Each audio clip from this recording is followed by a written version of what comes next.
The hero killed every woman who had ever loved him, and, before they died, they hated him, cursed him, and wished for his ruin. To save the world, the hero ultimately chose to die together with the Demon King. After that, he entered a brand new world line.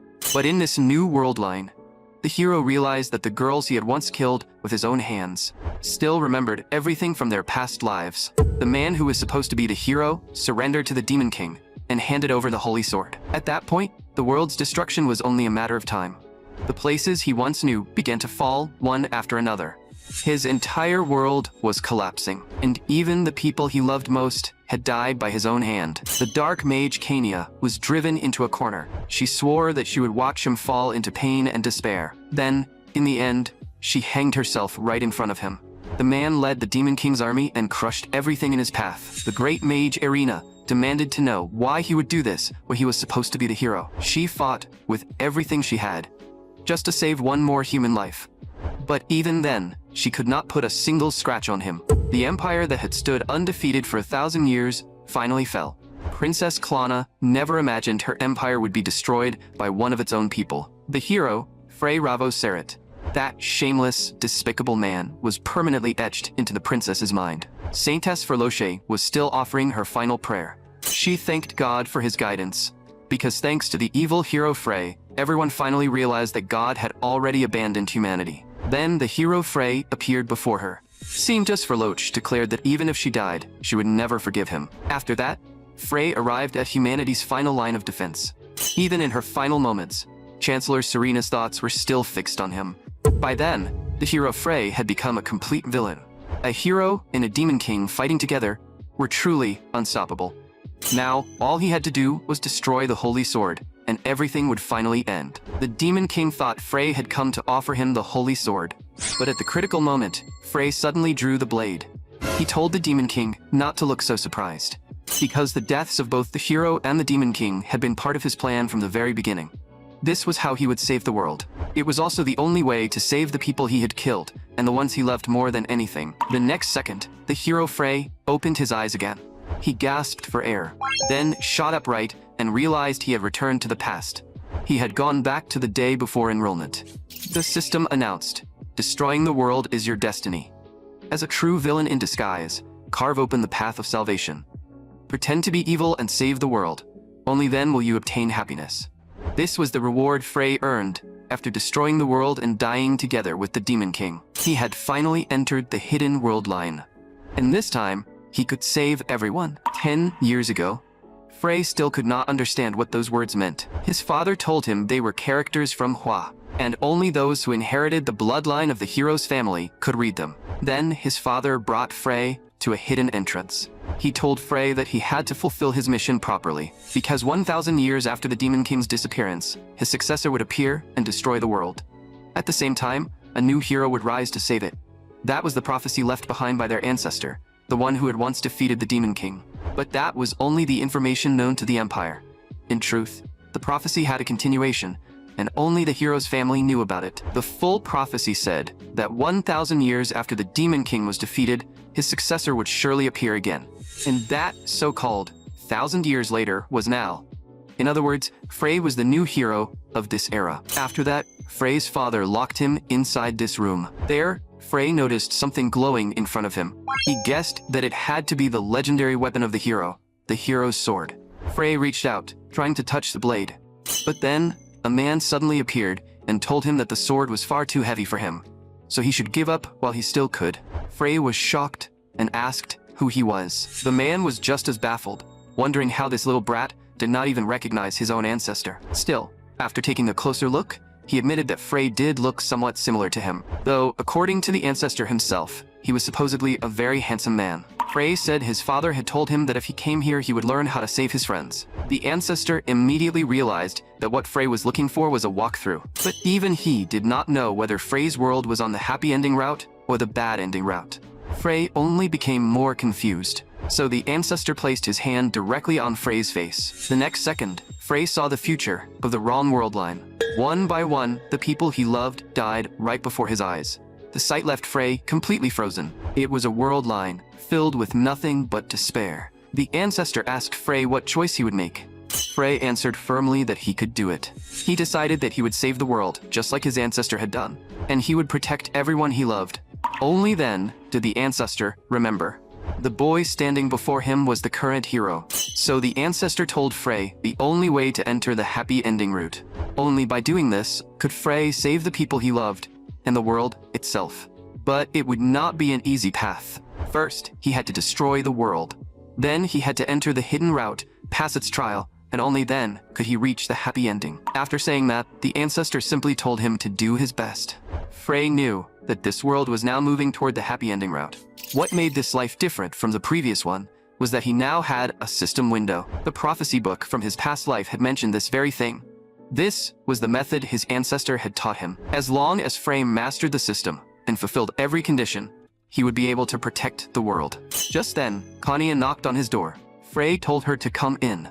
He thought he would finally be able to see Kanya's long-lost smile again. But at that exact moment, the system suddenly issued an error warning. Kanya was glaring at Frey with pure hatred in her eyes. She was one of the 5 heroines, the maid heroine Kanya. The system announced, Kanya, one of the 5 heroines, has retained the memories of her past life. Frey never imagined something this absurd could happen.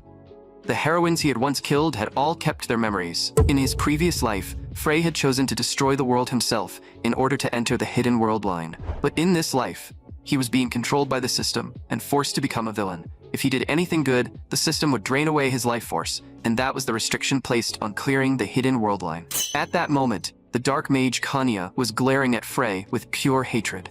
Just from that killing intent alone, Frey knew exactly what she wanted to do. Kanya was the maid of Frey's family, and her entire life had been cursed by black mana, which constantly drained away her lifespan. At the same time, she was also one of the 5 heroines recorded in the prophecy book. And most importantly, she still had her memories from her past life. In that previous life, Frey had tormented her in every way possible. So it would not be strange if Kanya tried to kill him at any moment. Kanya asked if her young master wanted to eat, and Frey told her to prepare whatever he usually had. Kanya replied in an ice-cold voice, then quietly left the room. Frey was honestly terrified. That frozen look in her eyes proved without a doubt that she remembered her past life. The system announced, the false villain's intuition has detected powerful killing intent nearby. But Kanya had already left. So why was the warning window still there? The false villain's intuition could detect a fatal threat once per day. In other words, Kanya really had wanted to kill Frey, her own master. And now, that killing intent was getting closer and closer. Soon, Kanya brought in a meal that looked wrong at first glance. Frey could immediately tell she had poisoned it with black magic. Frey knew that in Kanya's eyes, he was probably nothing more than trash. But even though he knew the food was poisoned, he could not expose her directly. So, Frey questioned Kanya, saying he normally ate sandwiches, so why had she brought him something like this? Then he threw the food straight out. The system immediately announced, false villain points increased by 1. Kanya had no choice but to prepare another meal.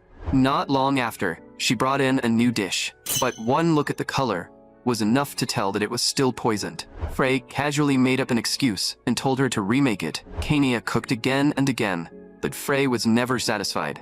Eventually, he did not even bother looking at the food before ordering her to make it again. Kanya was clearly exhausted, but she still stubbornly kept using black magic to poison every dish. Frey had planned to drain her mana this way, but it was proving harder than expected.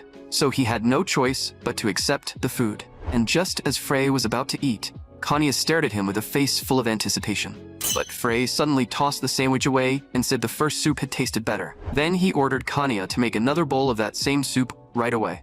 With her mana completely drained, Kanya collapsed on the spot.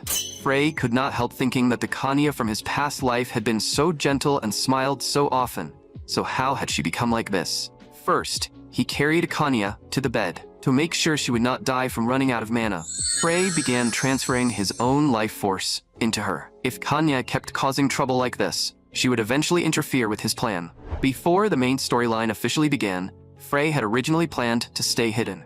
Besides Kanya, the other 4 heroines were also serious problems. The future Chancellor, Serena, was still traveling, so he did not have to worry about her, for now. Princess Klena had also been exiled by the royal family, and had not gained real power yet. The real problems were Saintess Ferloche and the great mage Irina. Saintess Ferloche was an idiot being used by the church, and if Frey let his guard down for even a second, she might kill him. As for Irina, who barely thought before acting, she might try to kill him the moment they met. As for Kanya, as long as Frey used her younger sister as a hostage, she probably would not dare to go too far for the time being. Right now, the most important thing was collecting false villain points to stay alive. Frey had even used Kanya to test how many points he could farm from a single person. With his memories from the past life and the information from the prophecy book, saving the world should not be too difficult. The next morning, Kanya was still asleep on the bed.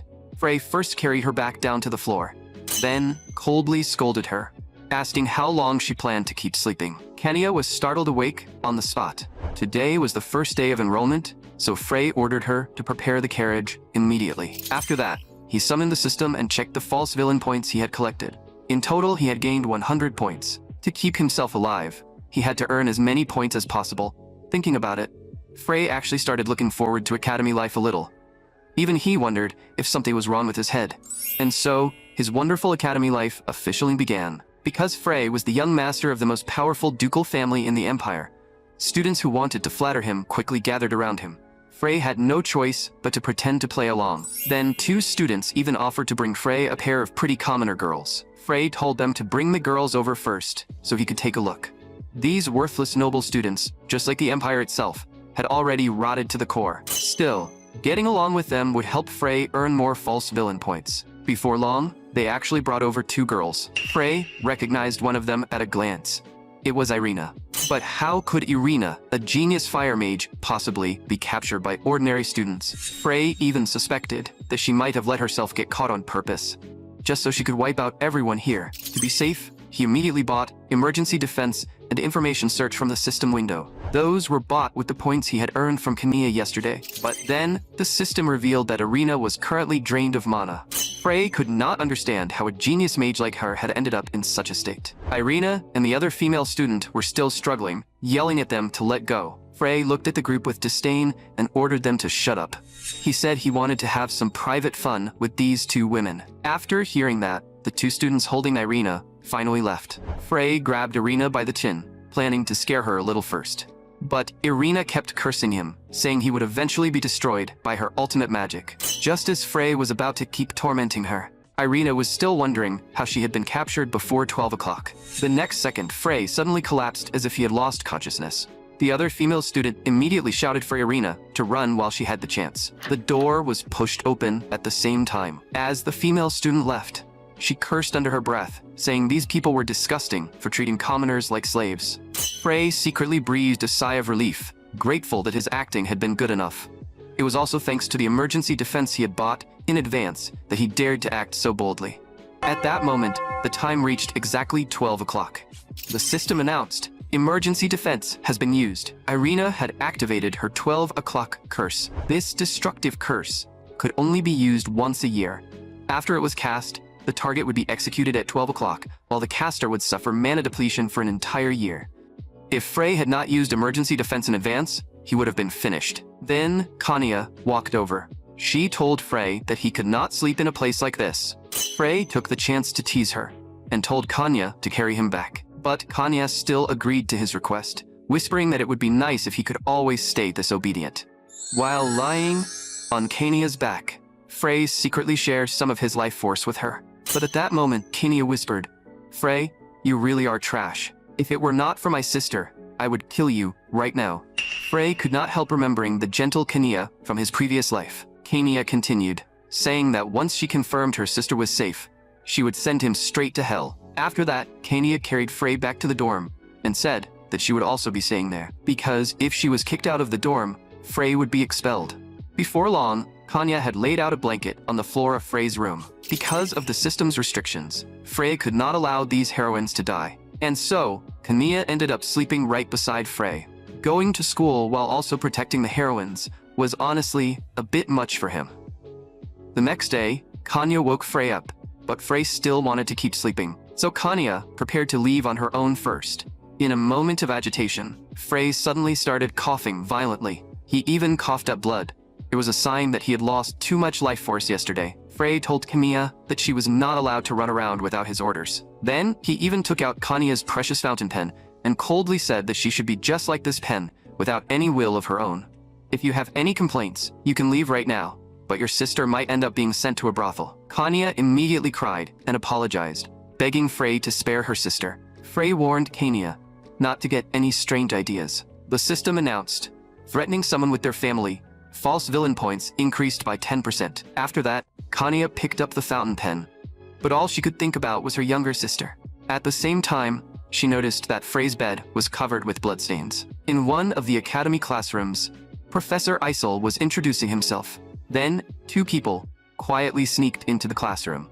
They were none other than Frey and Kanya. The fire mage Irina also realized that Frey was still alive. For a moment, both of them were shaken. Irina could not understand why her perfect curse-killing spell had failed, and she even began to suspect that Frey had been working with the Demon King from the very beginning. Meanwhile, Saintess Fairlock, who was sitting behind Frey, was staring at him with a kind smile. This was already the situation on the very first day of school. Frey finally endured until class ended. Saintess Fairlock immediately approached him and shyly said that she wanted to give him a blessing, and it would be best if they went somewhere with no one around. The system announced, the false villain's intuition has detected powerful killing intent nearby. Frey thought this foolish Saintess was far too bold, openly showing that she wanted to kill him without even trying to hide it. Knowing exactly what she was after, Frey rejected her without hesitation. Saintess Fairlock explained that her blessing was something money could never buy, but Frey still said he did not need it. After being rejected, Saintess Fairlock even started crying on the spot. Frey could not help thinking that this girl was only being used by the church because she was too stupid. The second class was combat training. Each student had to spar with Professor Isol one by one. Professor Isol even complained that everyone was ridiculously weak. Most of the fights ended the moment they began, with the students being instantly defeated by her. Frey and Kanya were also watching from the side. The next person called up for sparring was Kanya. Kanya then stepped into the trial grounds. The two of them quickly began to fight. Frey knew that Kanya often suffered from a lack of mana, so he had been secretly sharing his life force with her the entire time. Their battle grew more and more intense, and Frey, who was transferring life force over such a long distance, was already reaching his limit. At that moment, Kanya chose to surrender. Her reason was that she was running low on mana, and if she kept fighting, she might completely lose control. Isol felt that Kanya had the talent to become the strongest mage, but her lack of mana was truly a shame. Frey almost thought she was going to drain him of all his life force. However, Frey had also prepared for this sparring match in advance. He had pinned a certain brooch to his chest. After all, he could not miss such a perfect chance to earn points. As for the genius fire mage Irina, because she had cursed Frey earlier, she would suffer mana depletion for an entire year. So the moment she stepped onto the field, Isol defeated her with a single strike. Saintess Fairlock simply raised her hand and surrendered. Her reason was that it would be wrong to attack a teacher.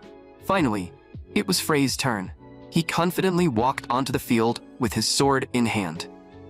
After just one exchange, Frey had already gained the upper hand. It seemed there was a reason that brooch had been so expensive. Frey even began to push Isol back. Gaining more momentum as the fight went on, Frey unleashed two waves of sword energy. The two waves of sword energy shot straight toward Isol. Isol barely managed to block them. The students were all shocked that Frey was actually overpowering the teacher. Frey seized the opportunity and knocked the sword out of Isol's hand with one strike. At this point, the winner of the sparring match was obvious. Everyone could hardly believe what they had just seen. But Saintess Fairlock immediately pointed out that Frey's brooch carried the aura of a demon. She puffed up her cheeks and walked over to Frey. Then, she reached out and released a purifying light toward the brooch. The demon inside the brooch was instantly purified. Everyone thought this was outrageous. The young master of a ducal family had actually used black magic during a sparring match. The system announced, unknown terrifying villain has appeared. Points increased by 2,000. Professor Isol told Frey to come to her office after class. Frey acted like he did not care at all, but he knew Isol was only worried about him. Frey's excuse was that using the item had simply been the natural choice in that situation. Isol was furious, but there was nothing she could do about him. She still demanded that Frey tell her where he had bought that item. Frey agreed without hesitation. Isol could not understand why Frey had changed so much. When Frey returned to the dorm, Kanya was waiting for him. And at that moment, Kanya was messing with something that looked like a little cat. Kanya said this was a gift from her younger sister. She even placed a little cat plushie on the desk on purpose. That night, after Kanya fell asleep, Frey prepared to give her the life force he had planned to transfer the next day. But everything he did was being completely recorded by the little cat plushie on the desk. Just as Frey was about to transfer life force into Kanya, the cat plushie beside him kept staring at him. It turned out that this little cat had been created by Kanya using black magic. She had transferred her consciousness into it. Her plan was to catch Frey red-handed tonight. Then she saw Frey place his hand on her stomach. From Kanya's point of view, Frey looked like an absolute pervert. She thought that once he returned to her body, she would definitely kill him. But Frey only kept his hand there and did nothing else. In fact, he even looked like he was in pain. Kanya was about to keep watching for a little longer, but Frey had already finished transferring his life force. Then he walked straight toward the cat plushie. Kanya thought her cat transformation magic had been discovered, but Frey simply picked up the cat and exclaimed that it was way too cute. He even could not resist rubbing his face against the cat plushie. When Frey poked the cat's belly with his finger, the startled Kanya suddenly cried out. The atmosphere immediately became awkward. Kanya could only let out a few more stiff mechanical meows. Frey thought this plush cat would make a sound whenever its belly was poked, so he kept poking it for half the night. The next morning, Frey noticed that Kanya was holding her stomach and acting a little strange. The system also announced misunderstanding and accident. Points increased by 200. False villain point level increased. Shop function unlocked. But before Frey could slowly study the shop function, the system showed him a new notification. Stop the commoner dorm attack and capture the culprit. Success will reward hero weapon awakening progress. Failure will reduce life force and slightly shorten your lifespan. Right now, Frey also needed materials from the auction house, and he still had his appointment with Professor Isel. Just then, someone knocked on the door. Frey ordered Kanya to hurry up and open it. After opening the door, Kanya greeted Professor Isel and said good morning. Isel asked in confusion why Kanya was in Frey's room. She was even more shocked that a male and female student were living in the same room. Frey teased Isel, saying that the professor clearly had no experience in that area. He told her that it was better to experience these things sooner rather than later. Otherwise, once she got older, she might never be able to get married. After that, Kanya quickly explained that nothing had happened between them. Frey then left the dorm with Isel, who still had not fully recovered from the shock. Isel was going to the black market to check the place where Frey had bought the demon item last time. Soon, they entered a remote alley. This was the dark side of the empire, where the gap between the poor and the rich was painfully obvious. Isel urged Frey to hurry up and take her to the shop. She said that once they returned, she would definitely deal with this area properly. Before long, Frey brought Isel to the shop. Isel told Frey to wait outside, saying she could handle things inside quickly. Meanwhile, Frey still had something else to deal with. Because nearby, several thugs were trying to drag away a girl. Frey could not tolerate something like that, so he decided to take action himself. To find their hideout, he secretly followed them. But two large men soon blocked his path. So Frey used his superpower, money, and successfully entered their headquarters. A red-haired woman came to receive Frey. She even took out a set of photos and asked Frey to choose one of the girls. But Frey said he wanted to see them in person. The red-haired woman was about to refuse. So Frey once again used his superpower, money. The red-haired woman immediately welcomed him into the basement with a bright smile. Using the system to check her information, Frey discovered that this red-haired woman was actually one of the Demon King's subordinates. She even told the girls to greet him. The girls could only force out weak smiles.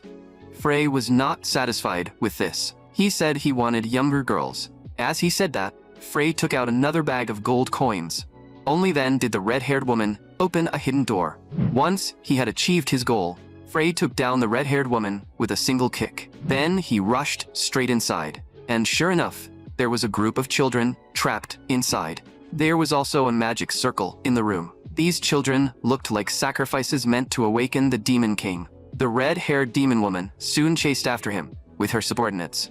She ordered her men to capture Frey immediately. Frey first put on a mask. Then, with a single move, he took down several of them. The red-haired demon woman was terrified. While asking Frey what he wanted, she started begging him for mercy. She even tried to tempt him, saying a succubus could show him a very good time at night. Frey did not waste another word and pierced her body with one strike of his sword. After that, Frey rescued all the children. He also gave them the gold coins. The system announced, sudden mission completed. Reward obtained. One little girl, who remained behind, asked Frey how he knew they were trapped there. Frey noticed a system panel appear over the little girl, showing that she possessed unknown potential. If she trained properly, she would most likely become someone useful in the future. So Frey gave her the reward he had just received. Frey explained that this was also an investment in the future. The girl asked Frey for his name, saying that she would definitely repay her savior one day. Frey told her there was no need, because he had only fulfilled his duty as the hero. Before leaving, Frey also told the girl that she had to study magic seriously. The girl put the ring on her finger. She thanked the hero and promised that she would work hard to learn magic so she could repay him. So she asked the hero to please wait until that day came. At this moment, Frey still had no idea that this girl would one day bring him a new turning point that even the system could not predict. By the time Frey returned to the shop, Isol had already demolished the entire place, and she proceeded to scold him for a long time. Frey then told Isol that there would be an auction today, and black magic items would also be auctioned there. Isol immediately demanded to know where the auction was being held. Frey explained that no one could enter that place without an invitation ticket. Isol was anxious, but there was nothing she could do. However, it was not as if there was no solution at all. Frey told Isol to pretend to be his lover so they could sneak in together. Everyone attending the auction was wearing a mask. Although Frey was a little worried that Professor Isol might lose control, there was no one more reliable as a bodyguard. After all, this auction had something Frey wanted. Before long, Frey saw a familiar figure. Why was Kanya here? And the person beside her was even stranger. Princess Klana was here as well. The more Frey looked at the figures in front of him, the stranger it felt. Why was Saintus Fairloch here too? Frey could only pray that these people would not do anything weird. Fortunately, Irina was not here. Frey guessed that all three of them had probably come for that item, the Stone of Domination, that everyone wanted to obtain. Then, the host announced that the unidentified unknown stone was now up for auction. Frey knew that this was actually the Stone of Domination, an item that could suppress a target and control their mind. He had to obtain it for the next step of his plan, because this was an item the Demon King would acquire in the future. The host announced that the starting price was 1 gold coin. Frey immediately bid 15 gold coins, planning to show the world the financial power of the most powerful ducal family in the empire. The host asked if anyone wanted to raise the bid. Princess Klina bid 20 gold coins. Saintis Fairloch went even further and bid 10,000 gold coins. Judging from her panicked expression, she had definitely written down the wrong price.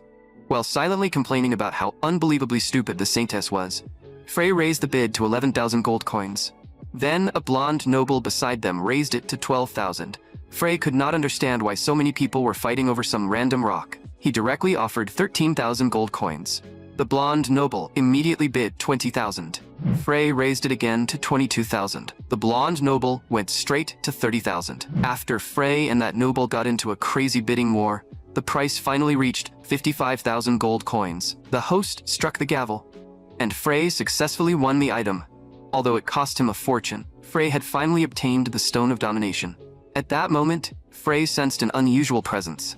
Kanya, who did not have enough money, had planned from the very beginning to steal the Stone of Domination using this method. Frey had no time to stop her. Kanya had already activated her black magic. The entire room was instantly swallowed by darkness. Clearly, she was trying to use the chaos to seize the Stone of Domination. Realizing that the situation was getting dangerous, Frey immediately rushed toward the stone. As long as he protected the stone, everything else could still be handled. But just as Frey was about to grab it, Klana kicked him. Although Frey blocked the attack, he was still sent flying. Klana questioned who Frey really was, because he was not supposed to be here. But Frey simply pointed downward at Klana, and Saintis Fairloch arrived at that exact moment. Only then did Klana realize that the bottom half of her clothes had been burned away by her own powerful mana. She immediately crouched down, blushing as she cursed Frey for being disgusting and shameless. The Saintess beside her also thought that someone this shameless had to be one of the Demon King's subordinates. So Fairloch launched a purification spell at Frey. There was a loud boom, but the effect did not seem nearly as strong as expected. After the smoke cleared, Saintess Fairloch still had no idea what had just happened. But Frey was completely unharmed. Just as the Saintess and the princess prepared to fight with everything they had, a figure suddenly flashed past both of them. The next second, they both lost the ability to fight. And that figure was the blonde noble who had been bidding against Frey earlier. His true identity was Eucalius, a great demon and one of the Demon King's subordinates. Frey could not understand why this guy was here. It turned out that Eucalius had also come for the Stone of Domination. Frey pretended to be confused and asked if that thing was really so important. But deep down, he had already realized that in his previous life, this guy must have been the one who took the Stone of Domination. Then, all of a sudden, Isol and Khania started fighting nearby. The reason was that Eucalius had brainwashed Isol, while Eucalius was still basking in his own power. Frey, who was even stronger than him, drew his sword. With a single slash, Frey killed the great demon Eucalius. At this point, a great demon was still far too weak for him. Seeing that Khania was no match for Isol and was about to be cut down, Frey rushed over and blocked the strike. Isol's blade landed directly on Frey's back. Because Frey was wearing a mask, Khania had no idea that this person was actually Frey. She also could not understand why this person had saved her. Even though Eucalius had been killed, Isol's brainwashing had not been undone. Frey was not sure whether his current body could defeat Professor Isol. After the two exchanged blows, Frey eventually managed to knock Isol unconscious. Once she woke up, the brainwashing should be released. Before Khania could ask who he was, Frey immediately left the scene. He had to fight through the pain and return to the dorm as soon as possible. Not long after, Princess Klana and Furloch finally woke up. Princess Klana then stepped on the red liquid on the floor. When she saw the severed head of the great demon Eucalius, she was so frightened that she jumped. Then Klana noticed Khania nearby. She immediately realized that Khania had also awakened the memories of her past life. So Klana directly asked Khania whether she was Frey's enemy or his friend. Khania answered without hesitation that she was Frey's enemy. Klana then invited Khania to join an alliance dedicated to eliminating Frey. They could meet regularly to discuss how to kill Frey. At this moment, Furloch still had no idea what was going on. Klana warned her that if she let the church take away her power again in this life, then she really would be the idiot Frey claimed she was. Just then, Khania seemed to discover something at the seam. Back at the dorm, Frey had just finished bandaging his wound. The sudden appearance of the Demon King's subordinate and the heroines had thrown his plan off course, but his identity probably had not been exposed yet. But then, Khania suddenly returned.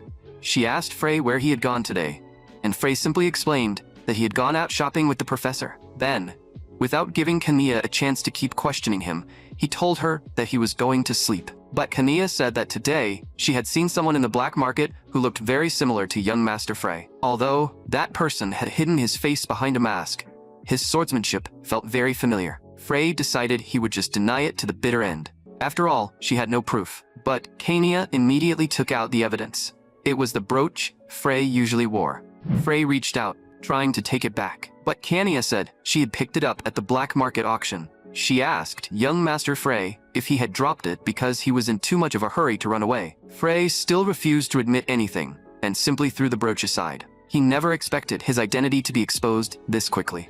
Khania directly lifted Frey's shirt, revealing the wound on his back.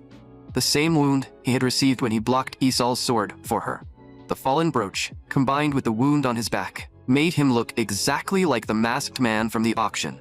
Khania demanded that Frey explain what was going on. At that moment, Frey felt his heart suddenly tighten. The system announced, false villain's fate triggered.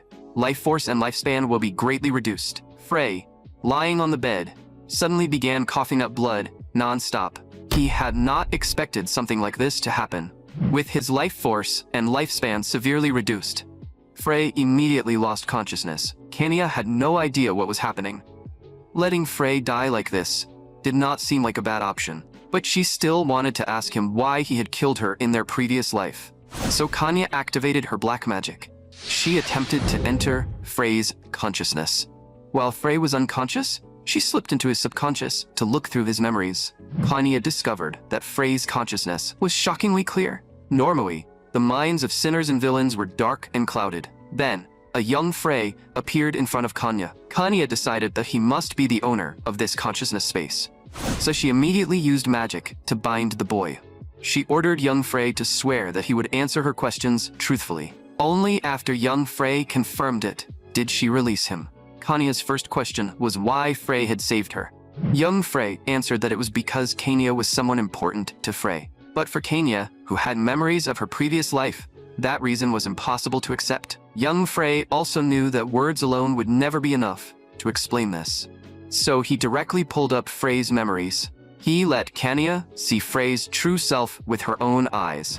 Kanya saw the moment Frey inherited the hero's fate. She saw Frey dying together with the Demon King in his previous life.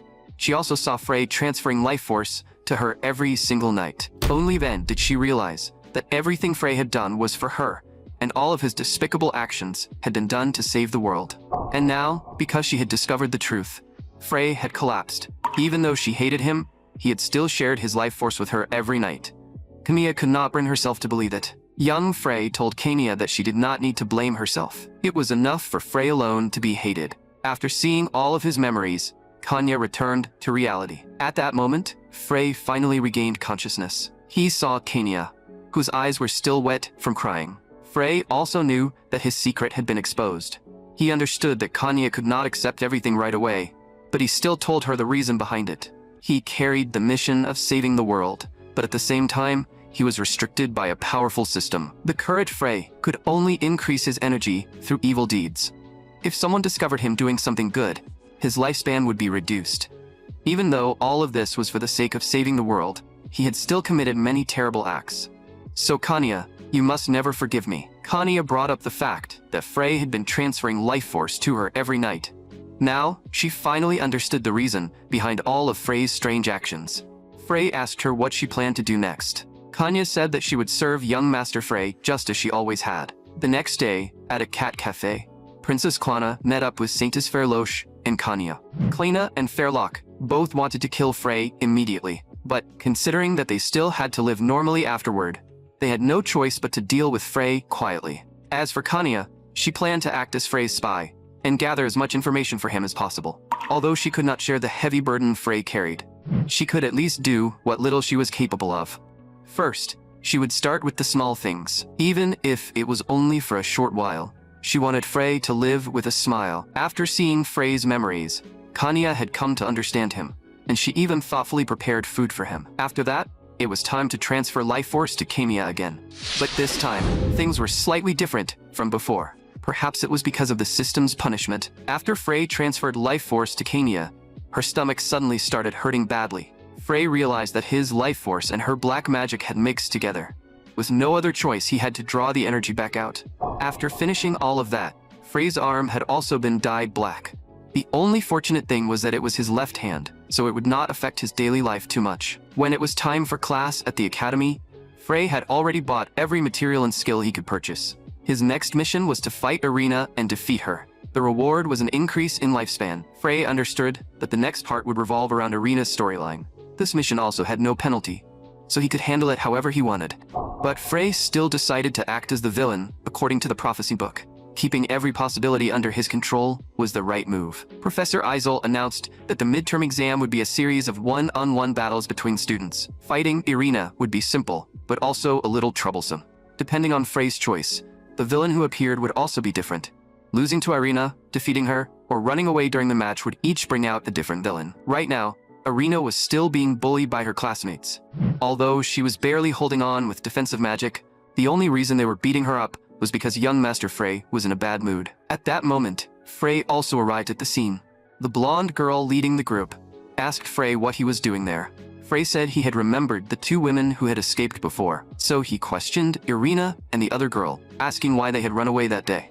Irina's friend tearfully accused Frey of being shameless. Frey then looked at Irina with a mocking expression and proposed a wager. She had to defeat him in the exam. Before he could even finish stating the conditions, Irina accepted. Frey said that if she won, he would give her 10,000 gold coins.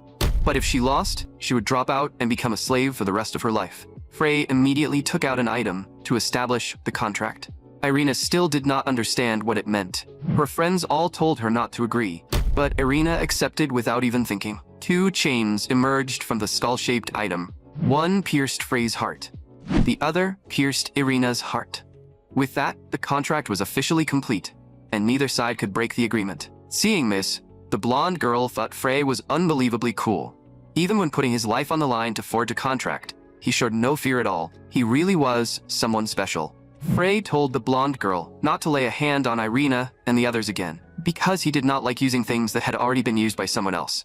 In this way, Frey made a contract with Irina while also protecting her from being bullied. Right now, Irina was still suffering from mana depletion, so there was no way she could defeat him. The system announced, false villain points increased by 500. The skill shop has been unlocked. A new skill called mana transfer had appeared. It allowed Frey to transfer his own mana to someone else, but using it repeatedly could cause mana depletion or even death. Frey was also planning to secretly transfer mana to Irina. He also bought a skill called False Villain's Deception, which could make his lies more convincing.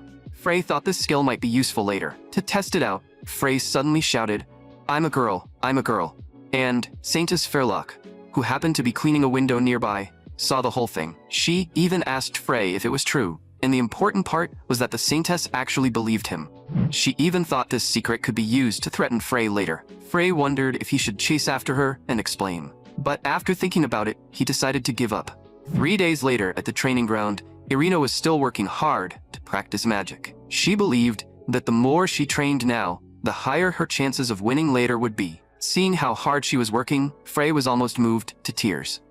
5 fireballs floated above Irina's head. Even while suffering from mana depletion, she was still the great mage of the future. After training, Irina collapsed weakly onto the ground. Her good friend suggested that when Irina fought Frey, she could secretly help from the shadows. After all, that guy was a dirty scumbag who used black magic items. Irina fell silent after hearing that. Even Frey thought that one day he had to make a friend like that too. In the end, Irina still told her friend not to interfere. She wanted to defeat Frey through her own effort. Just then, a little bird flew over with a note tied to its leg. The note told Frey to follow the instructions and go to the sanctuary, or his secret would be exposed to the public. Ferlachi's name was also written on it, with a cross mark over it. Frey could only let out a long sigh after reading it. After that, Frey went to the sanctuary. Saintess Fairloch was waiting for him there. It looked like she really believed that Frey was a girl, and she even threatened to spread this secret everywhere. If Frey wore a maid outfit and served her, she would keep his secret. Frey was completely dumbfounded. He never expected this idiot to actually believe it. Frey had no choice but to tell the Saintess that he really was a man. But Fairloch still did not believe him, so she decided to confirm Frey's gender herself. She muttered that, for a girl, his chest was far too flat. Frey replied speechlessly that of course it was flat, because he was a man. Fairloch even wanted to confirm other areas, leaving Frey completely shocked. But Fairloche thought there was nothing wrong with a girl touching another girl. She simply refused to accept the fact that Frey was a man. She even argued that some girls had small chests too. Frey could only think that this Saintess was not just stupid, but also a total pervert. At that moment, Fairloch stopped pretending. She coldly said that she had originally thought this would mean she did not have to kill him.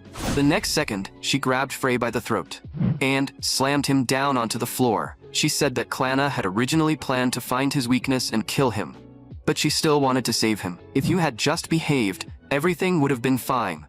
But now, you can only die. Fairloch choked Frey until foam came out of his mouth. Before long, Frey lost consciousness. Fairloch started crying as well, because she had killed someone. But she did not notice the brooch on Frey's chest. Just as Fairloch was about to take her own life, Frey, who should have been dead, suddenly got back up. Because of the emergency defense he had used earlier, Frey had not been harmed at all. Fairloch was shocked, because Frey should have been dead. But the moment she saw that Frey was still alive, she immediately recovered. Frey pressed the button on his brooch. Then it played back the words Fairloch had just said. Clanna had originally planned to find your weakness and kill you. Frey had finally revealed his trump card. A Saintess and the third princess had joined hands to kill the son of a ducal family. What do you think would happen if this recording got out, Saintess? Because Saintess Fairloch had been caught by Frey, she was forced to wear a maid outfit and clean his room. She had already cleaned it 5 times, but Frey still ordered her to clean it again. Whenever she refused to obey, Frey would play the recording again. Clanna had originally planned to find your weakness and kill you. Those words instantly gave Fairloch a fresh burst of motivation. But in the end, she could not keep going and collapsed from exhaustion. Frey then offered to give her a different job, that she spend the night with him.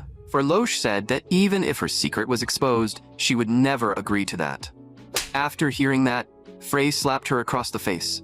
The system announced, false villain points increased by 500. Frey warned her that if she did not obey, he would spread her secret everywhere. If she did not want to go to hell, she had better behave. At that moment, Saintess Fairloche said that the Frey from the past had clearly been so kind and asked what had happened to him. A fragment of an old memory flashed through Frey's mind. But Frey could not remember what it was. It was clear that Furlock was now truly disappointed in Frey. She continued cleaning the room according to his orders. Through the system panel, Frey discovered that Furloch's mental state was extremely unstable. Anger, disgust, hatred, disappointment, and sorrow. Frey understood that even the last bit of affection she had for him was now gone. And that was exactly Frey's goal, because everyone who cared about him would eventually meet a terrible fate. With this, Furloch was temporarily safe. After that, Frey returned to the dorm. Kanya could tell that Frey had been drinking. Frey told her not to worry, because he had often done this in his previous life. He also told Kanya to lie down quickly, so he could share today's life force with her. When he saw Kanya starting to undress, Frey quickly explained that transferring life force did not necessarily have to be done through her stomach. The two of them fell into an awkward silence. In the end, they decided that Frey would transfer life force to Kanya from behind. Frey asked Kanya if she had entered his subconscious and seen his memories. Kanya admitted that when young Master Frey had collapsed last time, she had indeed seen them. Frey finally understood why Kanya had chosen to help him. That night, Frey began having a nightmare. Kanya saw that Frey was in extreme pain, so she decided to pour mana into the cat plushie and enter Frey's dream. In the dream, Frey also noticed the plush cat. The dream was filled with thick fog. Frey could vaguely see someone standing there. It was Frey as a child, along with Furloch. Furloch asked Frey why he was giving her something like this. Young Frey explained that helping someone in need did not require a reason. But Furloch thought Frey was trying to deceive her too. However, Frey had no memory of this scene at all. He remembered that his first meeting with Saintus Furloch should have been at the sanctuary. Young Frey still placed the potion on the ground. He told her she could do whatever she wanted with it. Then, young Frey pointed at the tall building nearby and told her to go take a look. Even if she did not trust him, she should at least trust the people there. Furloch felt that young Frey did not seem like a bad person, but she still suspected that he had another motive. After the fog disappeared, the Furlochi in the dream turned into stone. Frey realized that this was not an ordinary dream. What Furloch had said before was not a lie. What had just happened should have been real. Frey guessed that someone had manipulated and altered his memories. After hearing Furloch's words during the day, that memory had finally begun to return. Then, the surrounding fog turned into black smoke. Frey felt a terrible sense of unease. He felt as if he was being swallowed by his own memories. A voice was calling out to him. He saw the Saintess tied up with all kinds of weapons stabbed into her body. Frey did not understand why he was seeing this memory. Then, the blood-covered Klana and Irina asked Frey if he was happy. It seemed like other people were calling out to him as well. They were the dead Kanya and Serena. All of them seemed ready to swallow Frey whole. Just as Frey was about to be dragged in completely, Kanya, in the form of the plush cat, desperately held on to him. If he was dragged in now, Frey might turn into an empty husk. But with only the body of a small cat, Kanya could not save Frey. She could only watch as Frey was pulled inside. As Frey sank deeper and deeper, he eventually arrived at another place. It was a deep blue world. Then a voice said, "I finally made it in time. Just in case, I left as power inside your subconscious." Frey recognized that person as his mother. "From now on, you will no longer be troubled by dreams. This is the final gift I can leave you. You have chosen a path of thorns, and things will often not go the way you expect. So you must remember what matters most to you. Remember what you truly want to protect." Back in reality, Kanya woke up from the dream in shock. She hurriedly asked young Master Frey how he was feeling. Frey also realized that Kanya was the little cat. He then told Kanya that he had met his mother in the dream. His mother had told him that in his darkest hour, he had to remember what he wanted to protect. But Frey had no idea what he should do. If even his own memories had been manipulated, then what could he still believe? Even the prophecy book might be fake. Kanya hugged Frey and told him to believe in himself. She knew that young Master Frey had worked harder than anyone. Even if his memories had been manipulated, and even if all of his efforts so far came to nothing, she would never forget him. Frey knew that the path he had chosen was extremely difficult. But to protect the people important to him, he had already made up his mind to walk that path. Even if he failed in the end, all of his efforts up to now would not disappear. A few days later, the midterm sparring exam finally arrived, and Frey was ready to fight Irina. Frey had also raised mana transfer to level 3. He had practiced thoroughly with Kania as well. Now, it was Princess Clana's turn to spar with Sanctus Fairlock. Professor Isol warned Ferloche not to even think about forfeiting. Ferloche told the professor not to worry because she had no intention of doing that. Princess Clana also flared her mana, looking completely fired up. Frey could tell at a glance that the two of them were definitely planning something. They would not attack him directly, right? Clana prepared to cast a spell. Ferloche also took her stance. One of Clana's spells was directly deflected by Fairlock.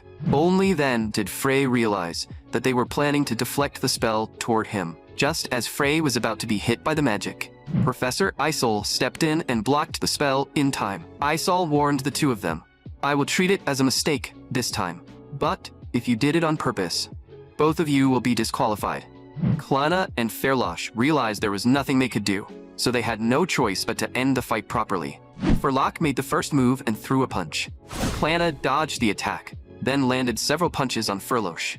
Ferloche was defeated on the spot. Professor Isol then announced Clana as the winner. Next was the battle between Frey and Irina. For this fight, Frey had prepared many different ways to lose. With Professor Isol overseeing the match, the sparring session was about to begin. Irina confidently displayed her fire magic. Frey knew the real show was finally about to start. Then he also activated his mana, causing a blue aura of mana to glow around him. The moment Professor Isol announced the start, Frey attacked first. 7 magic orbs floated above Irina's head, and she already looked like she was barely holding on. But before the fight even truly began, she started coughing violently. Frey prepared to follow his plan.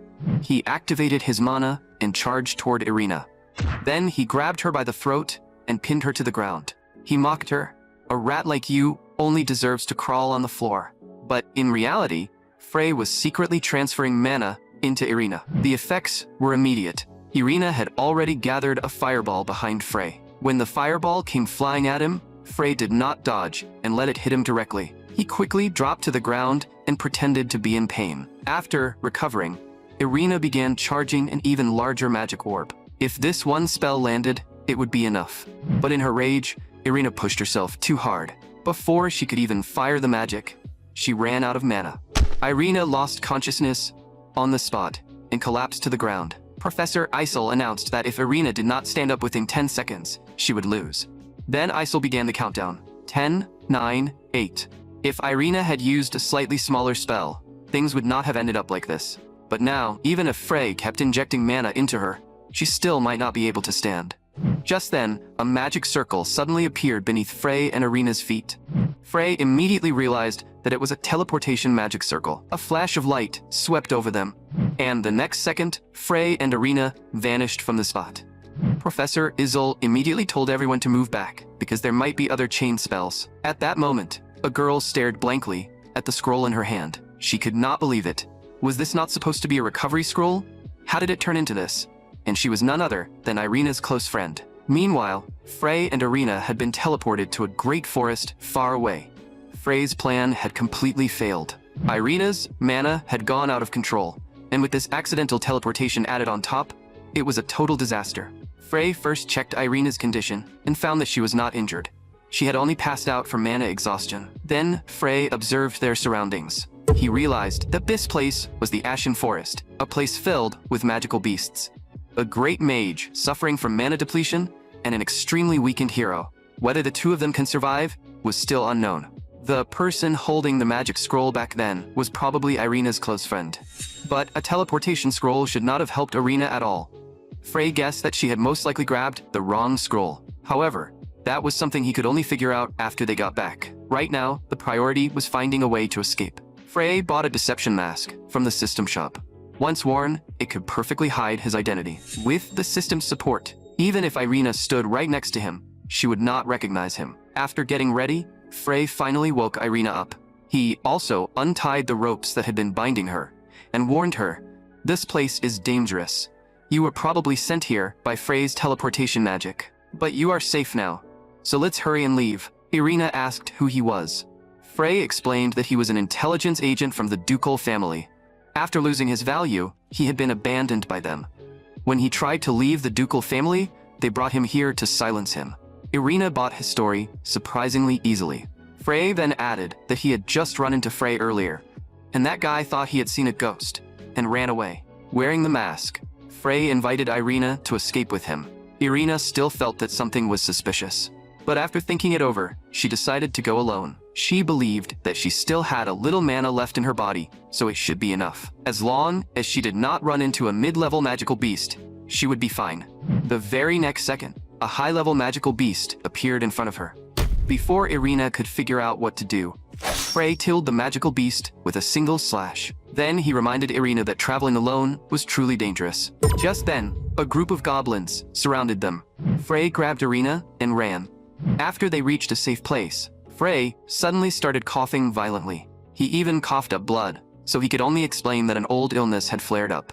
Irina thought it must be painful to cough while wearing a mask, so she suggested that he take it off for now. Frey then said that his face had rotted, and he did not want anyone to see it. Irina told Frey to wait there for a moment while she went out to gather some fruit. When they introduced themselves to each other, Frey even made up a fake name, Rina. After that, Irina went to pick fruit.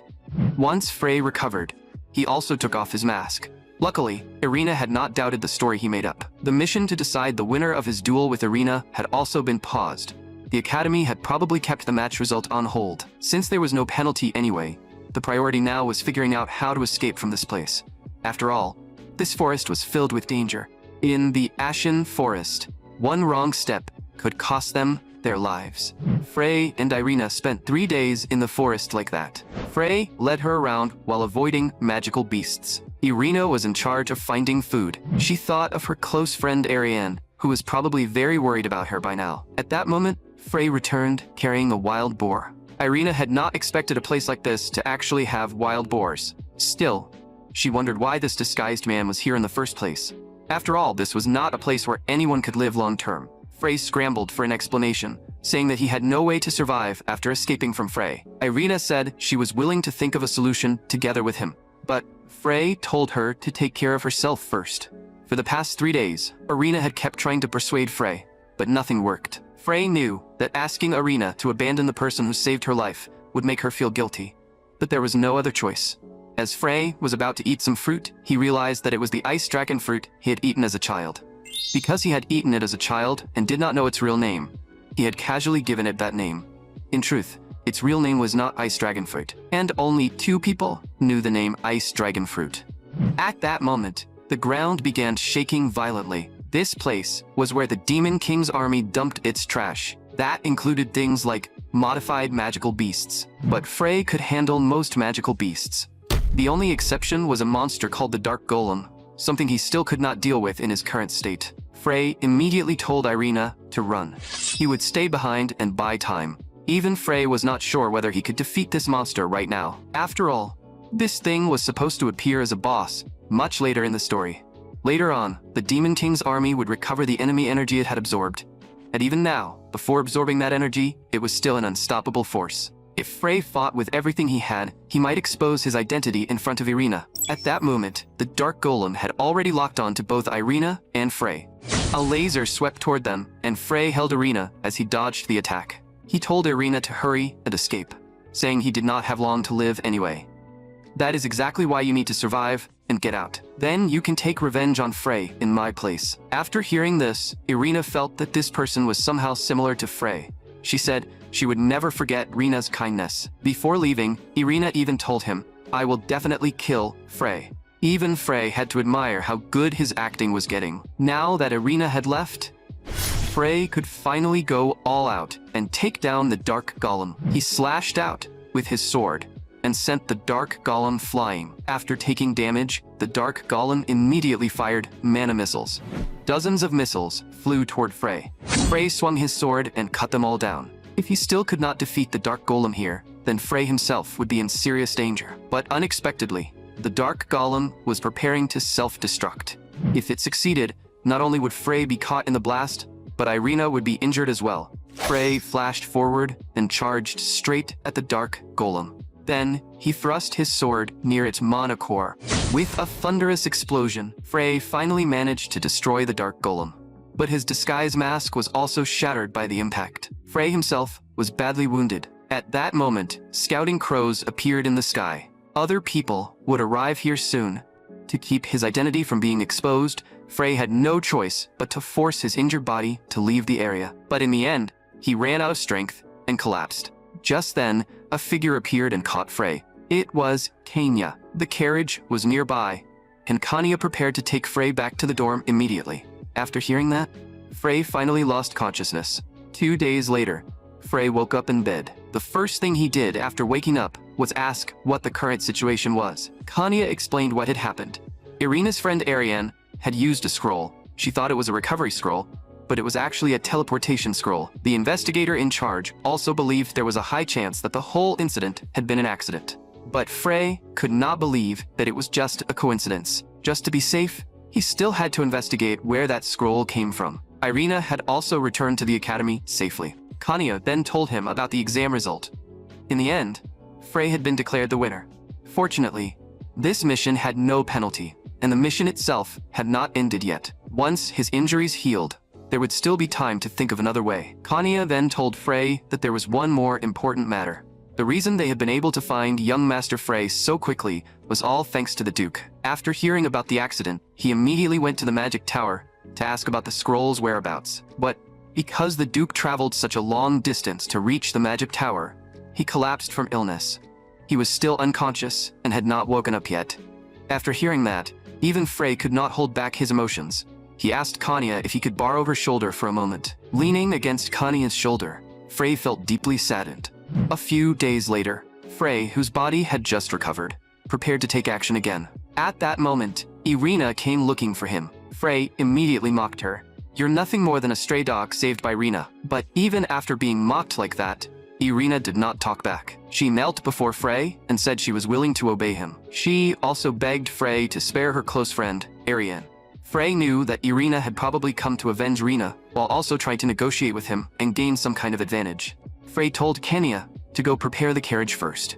Then he told Irina a slave should obediently follow orders. He also demanded that Irina compensate him for the losses he suffered in the forest. At this point, Irina had no choice but to agree. Faced with an Irina who obeyed every word, even Frey could not feel interested. The system announced half-hearted threat. Points increased by 300. Before leaving, Frey reminded Irina to clean the room properly. Then Frey got into the carriage and prepared to head out. After this incident, Frey understood that his own strength was still not enough, so he decided to officially borrow Kanya's power. But because of Kanya's constitution, the amount of mana she could use was extremely limited. So Frey found an item that could help both Kanya and her younger sister. At the Duke's estate, Frey's father was lying in bed. Frey could not even stay by his father's side for long. If he stayed here for even one extra minute, people would start to suspect him. So he had to act like an unfilial son. Once the plan was complete, everything would be solved. After that, Frey went to the room of Kanya's younger sister and told Kanya to wait outside the door. Frey took out the item he had prepared earlier. It was a potential awakening item, something that could draw out the hidden potential inside a person. Whenever Kanya used black magic, it would drain away her life force. But her younger sister, Katya, had the ability to control black magic. As long as Katya drank this potion, she would awaken her ability. This was also something mentioned in the prophecy book. Just then, a girl behind Frey suddenly cast magic at him. Frey was sent flying by the spell. The girl thought Frey had fed Katya an aphrodisiac. And this girl was Frey's younger sister, Aria. She angrily questioned Frey. "Father is already sick, yet you are still doing something this disgusting here." But even though his own sister had misunderstood him like this, Frey could not explain anything and could only respond with cruel words. Frey shoved Arya away. He coldly replied, "Father's illness has nothing to do with me, and since he conveniently collapsed, I am now the head of the Seret family. Everything in this household, including Katya and you, Arya, is mine to deal with however I please." Frey ordered Arya to leave, saying he was about to start enjoying himself. Arya desperately tried to stop him. She asked him where her once kind older brother had gone. Frey threw Arya aside. He warned her, "I will let it go today, but you had better never show me that crying face again." The system announced, not even sparing family, false villain points increased by 300. Arya could not understand what had happened to her brother. Where had her once kind brother gone? This incident hit Frey hard, but when he thought about how he had to save the people he loved, Frey had no choice but to suppress those feelings. After Katya's ability awakened, Kanya's power also increased dramatically. Now, she could even create a clone of Frey. Frey told Kanya to infiltrate the minds of the commoner students and monitor the surrounding area. Irina had been successfully brought under control, and he had also found the weaknesses of the other two heroines. The main quest completion rate was still very high. Come to think of it, Serena should have returned from her trip by now, right? Somewhere on the western continent. Serena was investigating something. This place was a ruin left behind by the hero from 1,000 years ago. There, she discovered a letter left by that hero. In all likelihood, Serena had already discovered Frey's secret.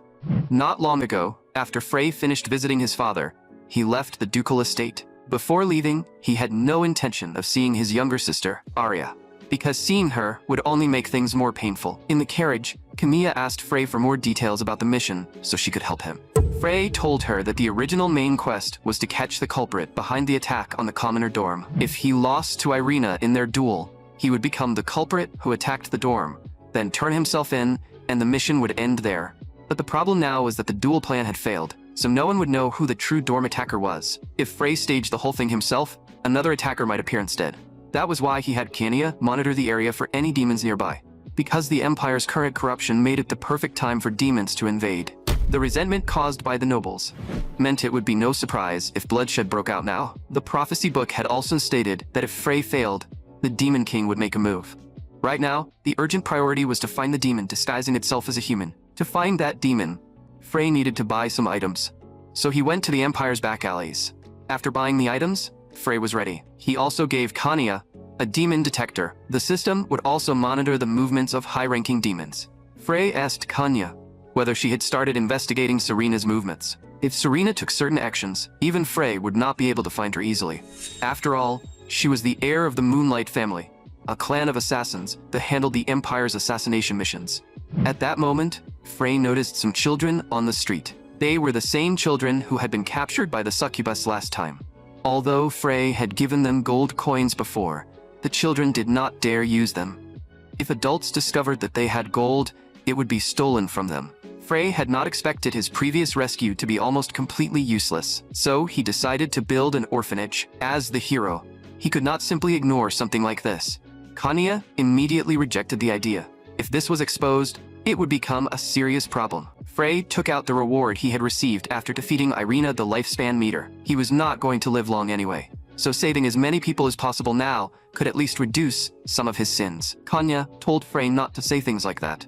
If he insisted on building the orphanage, then they should build it under her name. That way, the children should be able to settle down safely. Frey's next move was to attend the royal ball in his father's place.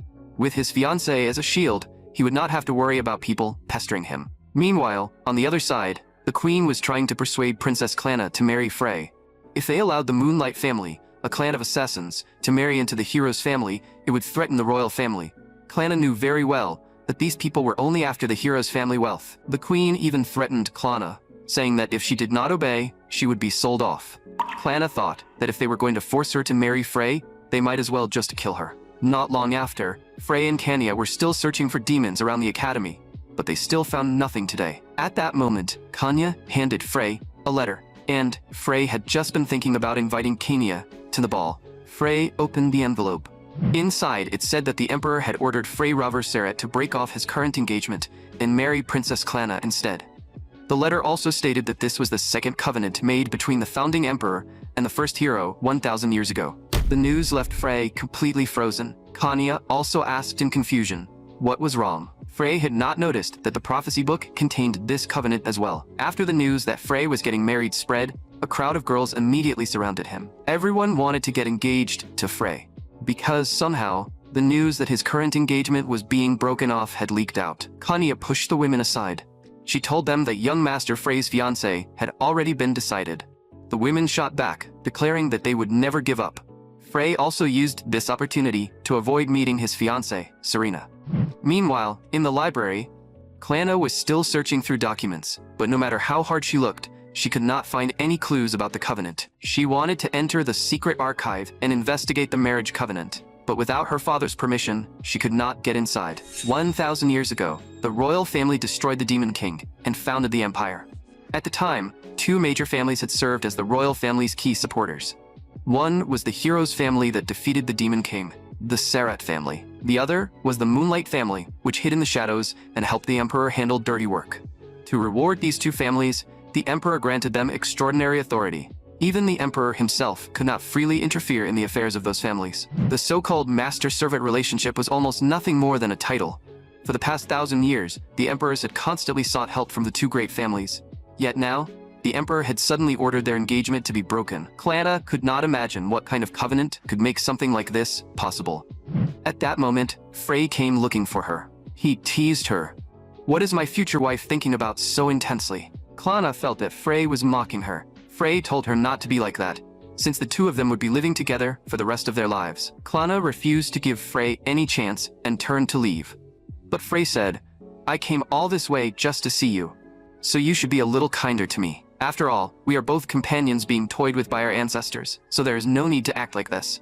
Clanna immediately realized that Frey also knew about the covenant. Frey acted like it was no big deal and said it was written in an old book from his family. Apparently, the founding emperor had admired the first hero, so he wrote some complicated terms into the covenant. Frey then handed this knowledge over to Clanna. After that, he turned around and prepared to leave, telling her to get ready to marry him. Compared to the Moonlight family, choosing the royal family might be the better option. Frey also told Clanna not to worry. "As long as you behave for the rest of your life, I will eventually set you free." This was the biggest hint Frey could give her. As long as Clanna noticed this hint, she would be able to avoid marrying Frey. Meanwhile, on the other side, Serena had summoned someone. She was the master of the Empire's magic tower. Serena had called the magic tower master here because she truly had something to ask of her. She wanted the magic tower master to erase her memories. The magic tower master could not understand why someone like Serena, who seemed to have no worries at all, would want her memories erased. Serena told her not to think too much about it. She only needed to erase Serena's memories from the past month. The magic tower master was shocked, because erasing an entire month of memories could be too much for the body to withstand. But there was no other choice. Although Serena had discovered the hero's secret, if she kept investigating endlessly, she might truly be unable to endure it. There was one more thing. She also wanted an absolute obedience spell placed on herself. The target she would obey was Frey Ravo Sarat. That way, when Serena attended the ball, she would not kill him. 6 hours before the ball began, Clanna still had not solved the code Frey had left for her. Kanya, transformed into a cat, arrived there. She dropped off a book. This was the final hint Frey had left for Clanna. And with that, Clanna finally discovered the secret behind the covenant. Not long after, the ball officially began. Once the ball ended, Frey's goal would be achieved. He could break off his engagement with the Moonlight family, and his marriage with Clanna would also fall apart. There would be no problem. He had already given her the hint. As long as Clanna discovered that thing, everything would be fine. And if she failed to discover it, Frey would personally refuse the marriage. Now, all that remained was his deal with the Empress. At that moment, a blonde woman came looking for Frey. She was the same nasty woman who had bullied Irina before. Frey asked her what she wanted. The blonde woman sneered. "You are so pitiful. To think you have to marry the worst woman in the royal family. What a disappointment. If you get engaged to me instead, I can provide you with plenty of wealth and power." After saying that, she turned and left. Frey knew that these people were only jealous. Next, he prepared to handle the real business. Frey arrived at the Empress's residence. The room was decorated with a very girlish atmosphere. When Frey learned that the Empress had designed it herself, he quickly praised her excellent taste. After that, the Empress also arrived. The Empress asked Frey, "How does it feel to become a member of the royal family?" With this, no one would be able to interfere with him anymore. The reason the Moonlight family had not objected was probably because their mouths had been sealed with money. 1,000 years ago, the Moonlight family had been noble and righteous, but now they were nothing more than a family obsessed with money. Their reason for marrying Serena to Frey was also money. Frey handed the Empress a list of gold coin donations. As long as he got engaged to Clanna, he would donate 6 million gold coins to the royal family. This fortune far exceeded the Empress's imagination. Frey then handed the Empress a contract filled with various clauses. The Empress looked over the terms with a puzzled expression. One of the clauses stated that Frey could not be arrested for any crime except treason. Frey's reason was that he wanted to do some dirty work for the royal family, so he needed the royal family to guarantee his safety. And conveniently, the royal family also needed someone like that. This was exactly what the Empress wanted. There was also another clause stating that if Frey himself did not cancel the engagement, then all donated funds would be withdrawn. This was a precaution Frey had prepared just in case. The Empress told Frey, "You do not need to worry about something like that, because Klana has no way to resist this marriage." But Frey had written that clause precisely because he knew this marriage would never happen. It was because of greedy people like this that the Empire had become what it was today. As long as everything ended smoothly, this game of pretending to be a villain would at least become a little entertaining. After finishing his conversation with the Empress, Frey found Klana waiting outside the door. She asked, "Have you finished discussing the marriage deal with the Empress?" Frey naturally refused to admit it and said, "We were merely discussing a few suggestions for strengthening the nation." Klana mocked Frey. "You are ridiculous. You only care about satisfying your own desires. For that reason alone, I will never let you have your way." Frey guessed that Klana had probably found the clue he left for her. In other words, everything was going according to plan. As Frey checked the contract in his hand, Kania reminded him that she had not seen Serena anywhere. The invitation had clearly been delivered, but the Moonlight family had refused to attend. Frey believed that Serena would still come in order to kill him. But according to the information Kania had gathered, Serena showed no signs of making a move for now.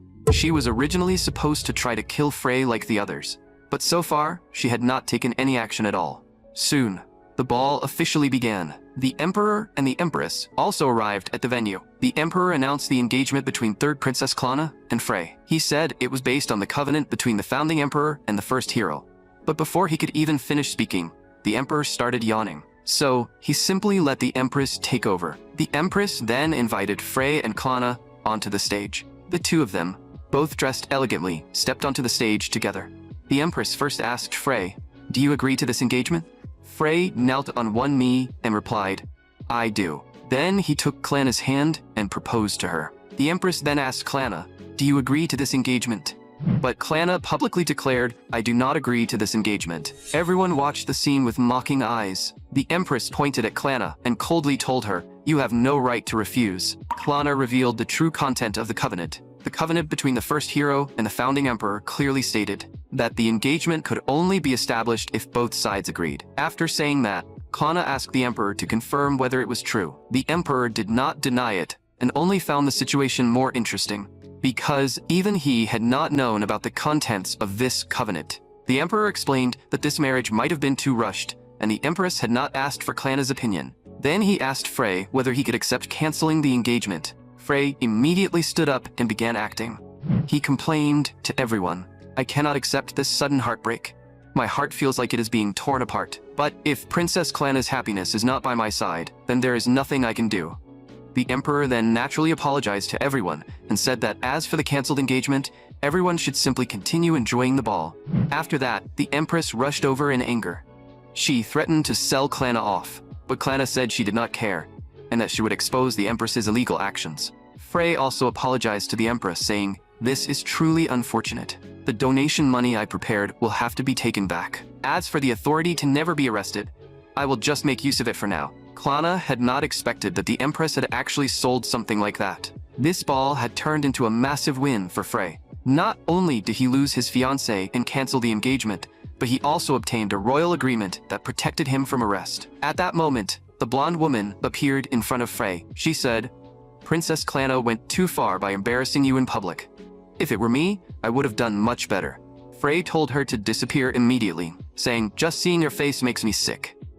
The blonde woman instantly lost her composure and asked, "What did I do wrong?" Frey did not want to listen to her nonsense and told her, "Get lost." After being insulted by Frey in public, the blonde woman broke down on the spot and spat out a harsh threat before leaving. After that, Frey found Kania. Kania told Frey that something serious had happened. She also handed him a letter, along with a message from his former fiancée, Serena. "Come to the courtyard immediately, or I will kill you." Meanwhile, on the other side, the Demon King gave the crow a system item that would prevent its identity from being exposed. She also wanted to know how the hero would perform in the very first main quest. In the courtyard outside the ball, Serena was waiting for Frey. The engagement had already been cancelled, so there should not have been anything else to deal with. When Serena walked toward him, Frey instinctively tried to defend himself. Serena explained, "I knew you would not come for no reason, so I deliberately used that threatening message."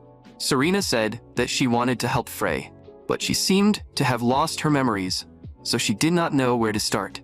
She had only learned about the cancelled engagement and the ball through the diary she had left behind. Frey had no idea what Serena was talking about. Serena also played dumb and asked, "Are you talking about the ball, Frey?" But of course, that was not what Frey wanted to know. He clearly wanted to know about Serena losing her memories. Serena explained, "I was traveling for the past month, but my memories of that entire time have been erased. And the person who erased those memories was Serena herself. On top of that, she had also placed an absolute obedience spell on herself. And the person she had to obey was Frey. The reason she had done all of this was to help Frey, although she did not know what her past self had seen in the hero's ruins 1 month ago. Frey immediately guessed that Serena must have learned something, because the hero's ruins scattered across the country recorded the hero's true nature. Frey had thought no one could read those inscriptions, but Serena might have deciphered them through reasoning and context. She erased her memories to prevent Frey from being punished by the system. Frey knew Serena was a genius, but he never expected her to go this far. Serena told Frey, "Do not think too much about it. If I end up remembering something, that would only cause trouble." Frey told her she had no reason to help him. But Serena gave him her reason. "Because I like you. Even if you are trash, I still like you." Before leaving, Serena told him, "If you ever need help, you can come to me anytime." Frey felt like she had him completely wrapped around her finger, so he could only look at the bright side.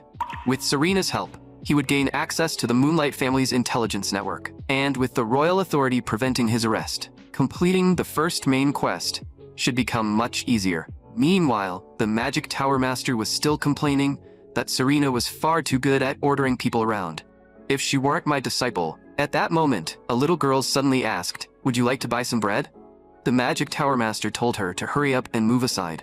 But the little girl looked at her with a pitiful expression, unable to resist the girl's request. The Magic Tower Master eventually decided to buy one. She had originally come here because she sensed a powerful source of mana.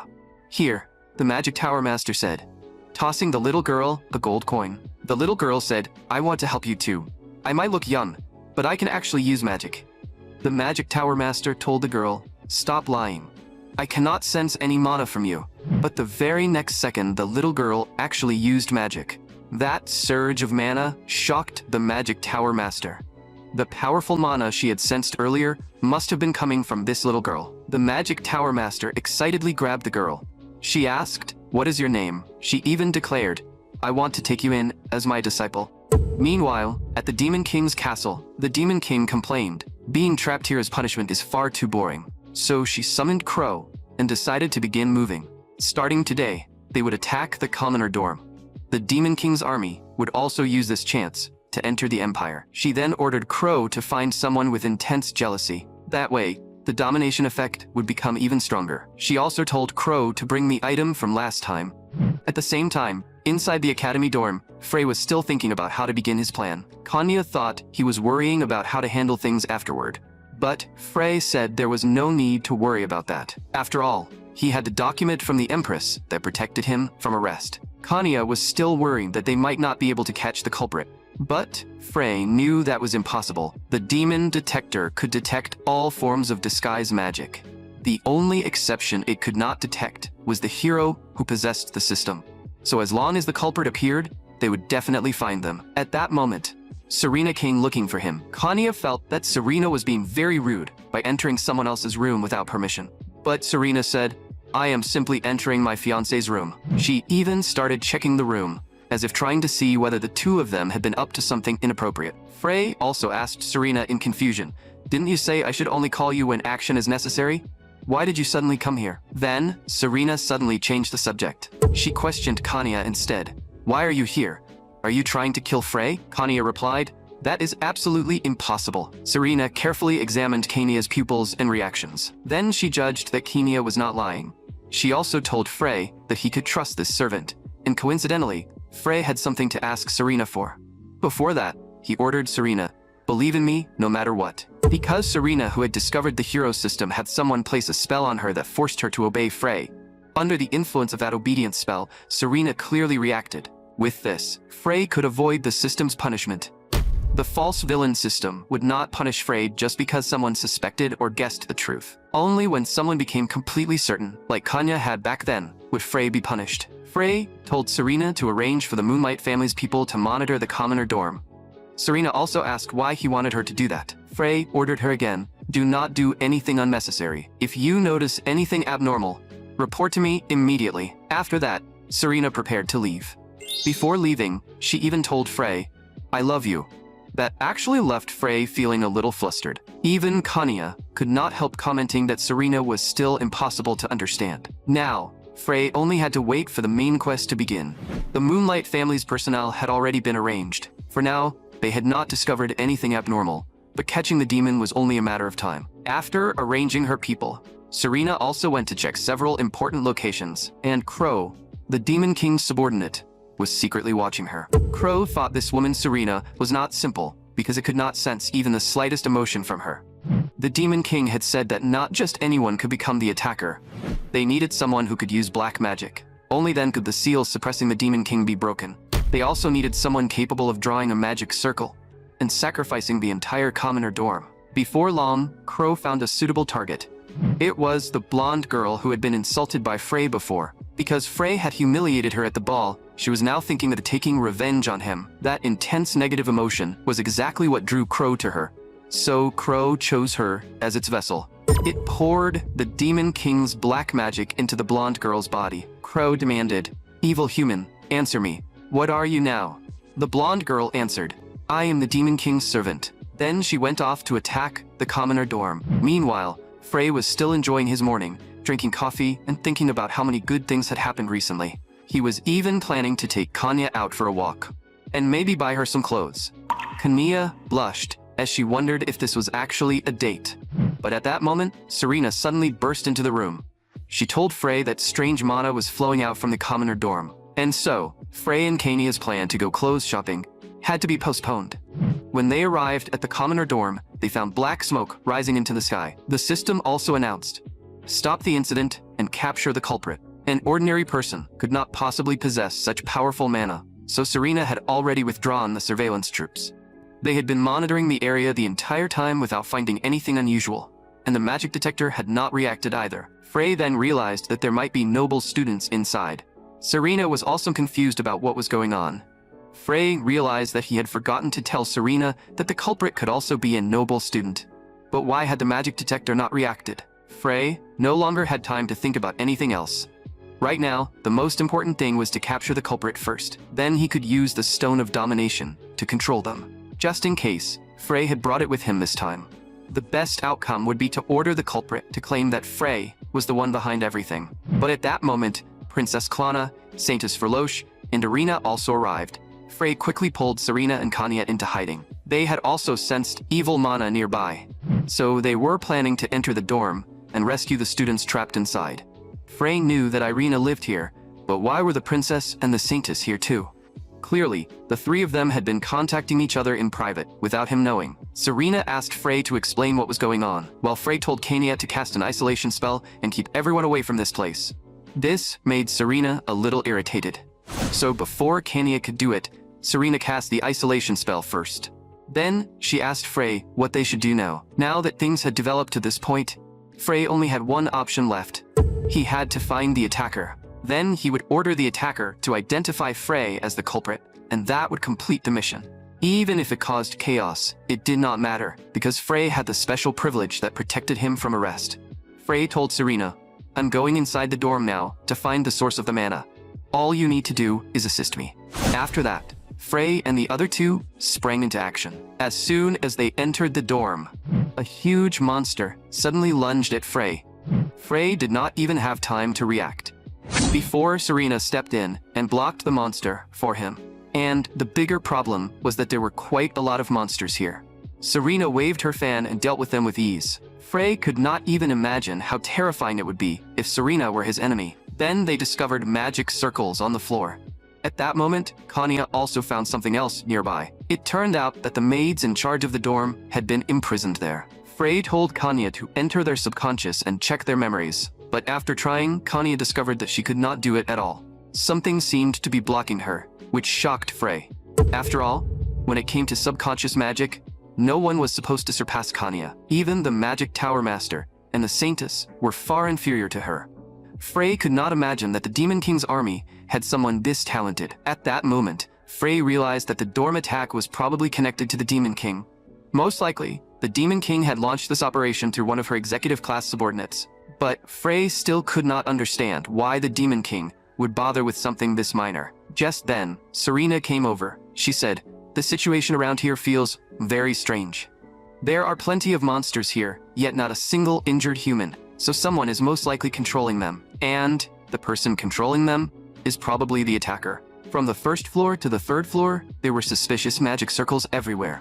The entire dorm was probably already covered by the magic formation. In other words, this magic array used by the Demon King's army required living humans as sacrifices. Frey also remembered that the sacrificial magic array was only a secondary array. When he rescued those children from the succubus queen before, it had been the same kind of setup. So there should also be a large main array somewhere, one that released all of the mana at once. That meant the culprit was most likely on the rooftop. If they did not destroy the magic array quickly, everyone here would die. At that moment, the blonde woman was casting magic on the rooftop. Even Crow felt that this woman was the perfect host. With such intense negative energy, the magic array would be completed in just 1 hour. Just then, Frey arrived at the scene. He immediately swung his sword toward Crow, but after the dust settled, the blonde woman was still under control. Frey realized that an attack of that level had not done much. At the same time, Crow hovered above the blonde woman's head and mocked his foolishness. Even if you see through the true body, it will not change the result. Then Crow controlled the blonde woman and fired a black magic attack. Serena immediately blocked the strike, and then she sent the attack right back at them. Kanya and Serena suggested that they would handle the blonde woman, while Frey dealt with Crow. With the advantage now on his side, Frey asked Crow, "Do you have any other allies?" Crow had not expected Frey to be acting with others, but it figured all it had to do was dominate his mind. As it spoke, Crow flew straight toward Frey, and Frey happened to want to see who would dominate whom. He directly took out the Stone of Domination. The moment Crow saw the Stone of Domination, it immediately realized what it was. But the Stone of Domination had already taken effect. Crow, now under domination, fell straight from the air, and the blonde woman who had been controlled by Crow was released from the brainwashing as well. Kanya was relieved that the battle was finally over. If it had dragged on any longer, the outcome might not have been so clear. Just as Frey was about to remove the magic array, Princess Klana, Saintess Fairloche, and the fire mage Irina arrived. Irina firmly believed that Frey was the one behind everything happening here. Saintess Fairloche also began praying for God to grant her the power to execute Frey. Even Frey had not expected them to show up at this exact moment. Klana looked at Kanya and Serena in confusion, asking, "Why are you together with Frey?" After glancing around awkwardly, Kanya explained, "I also sensed a strange presence and came to check it out. And then I found that evil bastard Frey here." In her heart, she silently hoped young Master Frey would not take it personally. Serena stepped in front of Frey and told everyone, Frey is not a bad person. He also came here this time to catch the culprit. But then Serena suddenly seemed to remember something and asked Frey, "Why did we come here again?" At this point, Frey only wanted to retreat as soon as possible. He had to turn the situation around before things became even stranger. The mission was almost complete. As long as he escaped and turned himself in afterward, the mission would be finished. The problem was that only Frey knew how to fully dismantle the magic array. If dismantled incorrectly, something terrible could happen, so he could not leave it to anyone else. But the Stone of Domination could only be used once per day, and he had no other option. So Frey took an extreme approach and forcibly activated the Stone of Domination. A dazzling light burst out from Frey's body. Crow, which had fallen to the ground earlier, and the nearby monsters were all affected.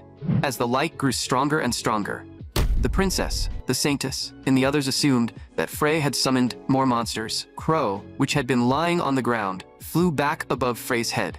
By forcing the Stone of Domination out of control, Frey could briefly throw the monsters into confusion. While everyone's attention was drawn to the monsters, Frey pretended to be controlled by Crow and casually began destroying the magic array. Standing in the middle of the array, Frey started acting. Foolish humans, become offerings to the Demon King. Klana believed that Frey had finally revealed his true nature. But Kanya said, something feels a little strange. Frey should be far more sinister than this. If he were really doing something evil, he would never do it so openly. Frey silently praised Kanya for the perfect assist. Then, Frey controlled Crow and announced to everyone, I have already dominated this guy. Nothing you do now will matter. Kania immediately pointed out that the crow had taken control of Frey. But the princess, the saintess, and the fire mage did not care. They decided to defeat Frey first. Frey also planned to dismantle the magic array while fighting them. The confused monsters began fighting them as well, but there were far too many monsters, so they could not free themselves for the moment. Kania said they had to defeat both Crow and Frey first. Kania added that they could not let Frey die yet. If the host died, something might go wrong with the magic array. Kania suggested destroying the magic array first, but the fire mage immediately objected. The magic array was far too delicate. If they attacked it by force, it might go completely out of control. In the end, they decided that Kania and Freyloch would hold Frey back, while Kania and the fire mage dealt with the monsters. Kania attacked from a distance with magic. Freyloche charged directly in front of Frey. She blocked Frey's sword with her fist. But Frey still knocked her back with a single strike. Frey was relieved that they had not attacked the magic array, otherwise it would have exploded immediately. Only Frey could dismantle this magic array safely. Another attack came flying in, and Frey swung his sword to block it. The attack, deflected by his blade, landed perfectly outside the magic array. It had been fired by Serena from the side. On the surface, she claimed she was helping the princess and the others. But Frey thought Serena was terrifyingly smart, because she had instantly understood the situation. With this, his actions would become much easier. There was only one way to dismantle this magic array without any side effects. He had to mix his own mana into the demon-made magic array. Then, when the magic array activated again, it would disappear completely. Crow, under Frey's control, mocked everyone. No matter what you do, you cannot stop the magic array from activating. Even though everyone was exhausted, they still prepared to stop him. But among the 5 of them, 2 were actually on Frey's side, and one of them was low on mana. Clearly, defeating the current Frey would not be easy. At that moment, Frey suddenly spat out a mouthful of blood. At the critical moment, his strength was starting to fail him. Kania and Freyloche seized the opportunity. Just as they were about to finish Frey off, Frey prepared to use all of his mana. Even if he ended up with mana depletion and had to lie in bed for several days, it did not matter. He could leave the rest to Kania. 2 different colors of mana began flowing out from around Frey. He continued acting and declared, "All of you will become offerings to the Demon King." Kania and Freyloche prepared to step forward and stop him, but Frey told them, "It is already too late." With a thunderous boom, an explosion rang out. They all thought something terrible was about to happen. But in the end, nothing happened. They only saw Frey lying on the ground while the magic array was disappearing. Serena explained that the magic array had probably gone out of control and disappeared on its own. Kania knew that this was all young Master Frey's doing. So, she told everyone that the magic array must have gone out of control and caused Frey to pass out. Now they could capture him. Kania and Freyloche also agreed that Frey was completely incapacitated. They just could not understand why Frey had failed. They guessed that Frey had probably run out of mana. After all, controlling the Demon King's mana with a human body was never going to be easy. Kania suggested, "Let's take Frey to the hospital first, and wait until he regains consciousness." Serena held Frey, who was bleeding from his eyes, ears, nose, and mouth, and cried out, "Wake up quickly." Kania also realized that something was wrong with Frey. Among these 3 people, someone must have figured out what Frey had really done. But the fire mage, Irina, felt that something was off. Starting from the Ashen Forest, that person named Rena had seemed strange. Everything about him felt too similar to Frey, and he even knew about the ice dragon fruit, a name only she and Frey should have known. In that instant, Irina had suspected that Rena was actually Frey. But after thinking about it, she felt that it should be impossible. Yet the more she observed Frey just now, the stranger he seemed. He was far too similar to Rena from back then. On top of that, the mana in the magic array had been getting weaker and weaker. And after Frey released that final burst of mana, the magic array actually disappeared. The others still could not understand what had happened. But Irina was already starting to suspect that Frey had neutralized the magic array, because while everyone had been panicking, she noticed one detail that everyone else had missed. She had seen it with her own eyes. Frey was the one who erased the magic array. The sacrificial magic array had not failed. Frey had saved everyone. Irina could not understand why Frey would do something like that. She also realized that Rena had been Frey all along, and the moment she confirmed her suspicion, blood began pouring from Frey's mouth and nose. Meanwhile, at the Demon King's castle. The Demon King also noticed that Crow's signal had disappeared. In other words, she had lost this main quest confrontation. The Demon King's main quest was to attack the commoner dorm and activate the sacrificial magic array. If she succeeded, the seal on the Demon King's castle would be lifted. If she failed, the seal would remain, but she would be allowed to use a portion of her power. Because the Demon King's quest had failed, she had to follow the false saint's fate and remain trapped inside the Demon King's castle. The Demon King demanded of the system, "Exactly how long am I supposed to stay here? If I am meant to fight the hero, why am I trapped inside the Demon King's castle? This is way too unfair. The fact that I cannot leave is the real reason the mission failed." The system announced, "I even bought you an item to hide your identity and you still failed. This is simply because you are incompetent." The Demon King argued, "This is clearly because you placed too many restrictions on me." But the system replied, "This is all because you did not fight the hero with everything you had back then." After displaying 3 dots of silence, the system finally decided to unlock part of the Demon King's abilities.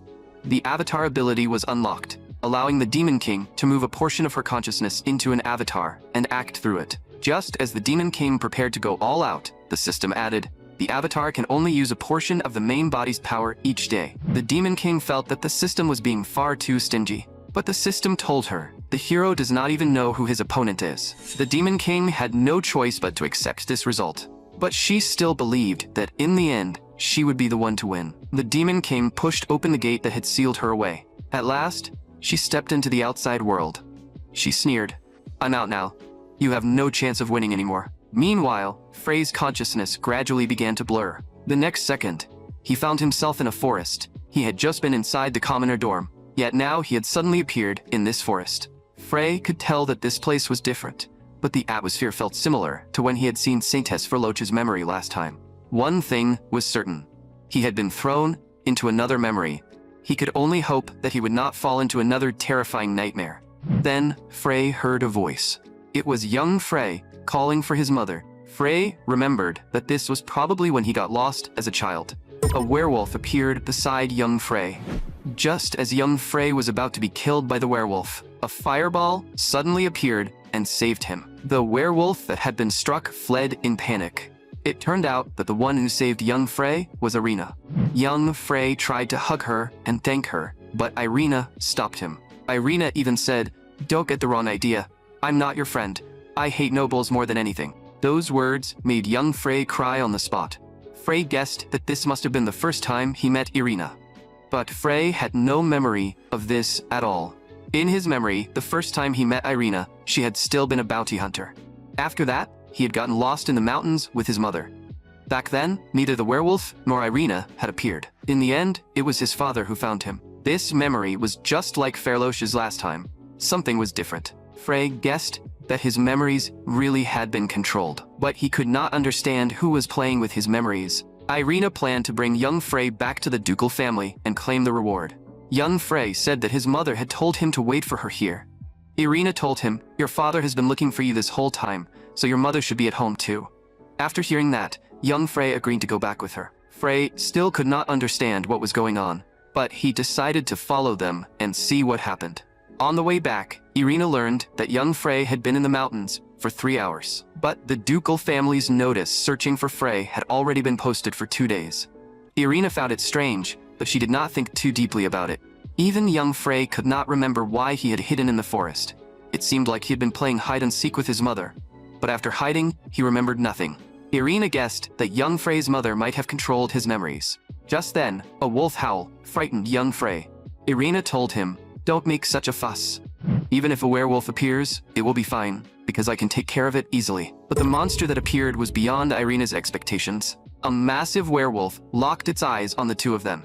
It was twice the size of the one from earlier, and young Frey trembled in fear. Irina told him, "Hurry and run."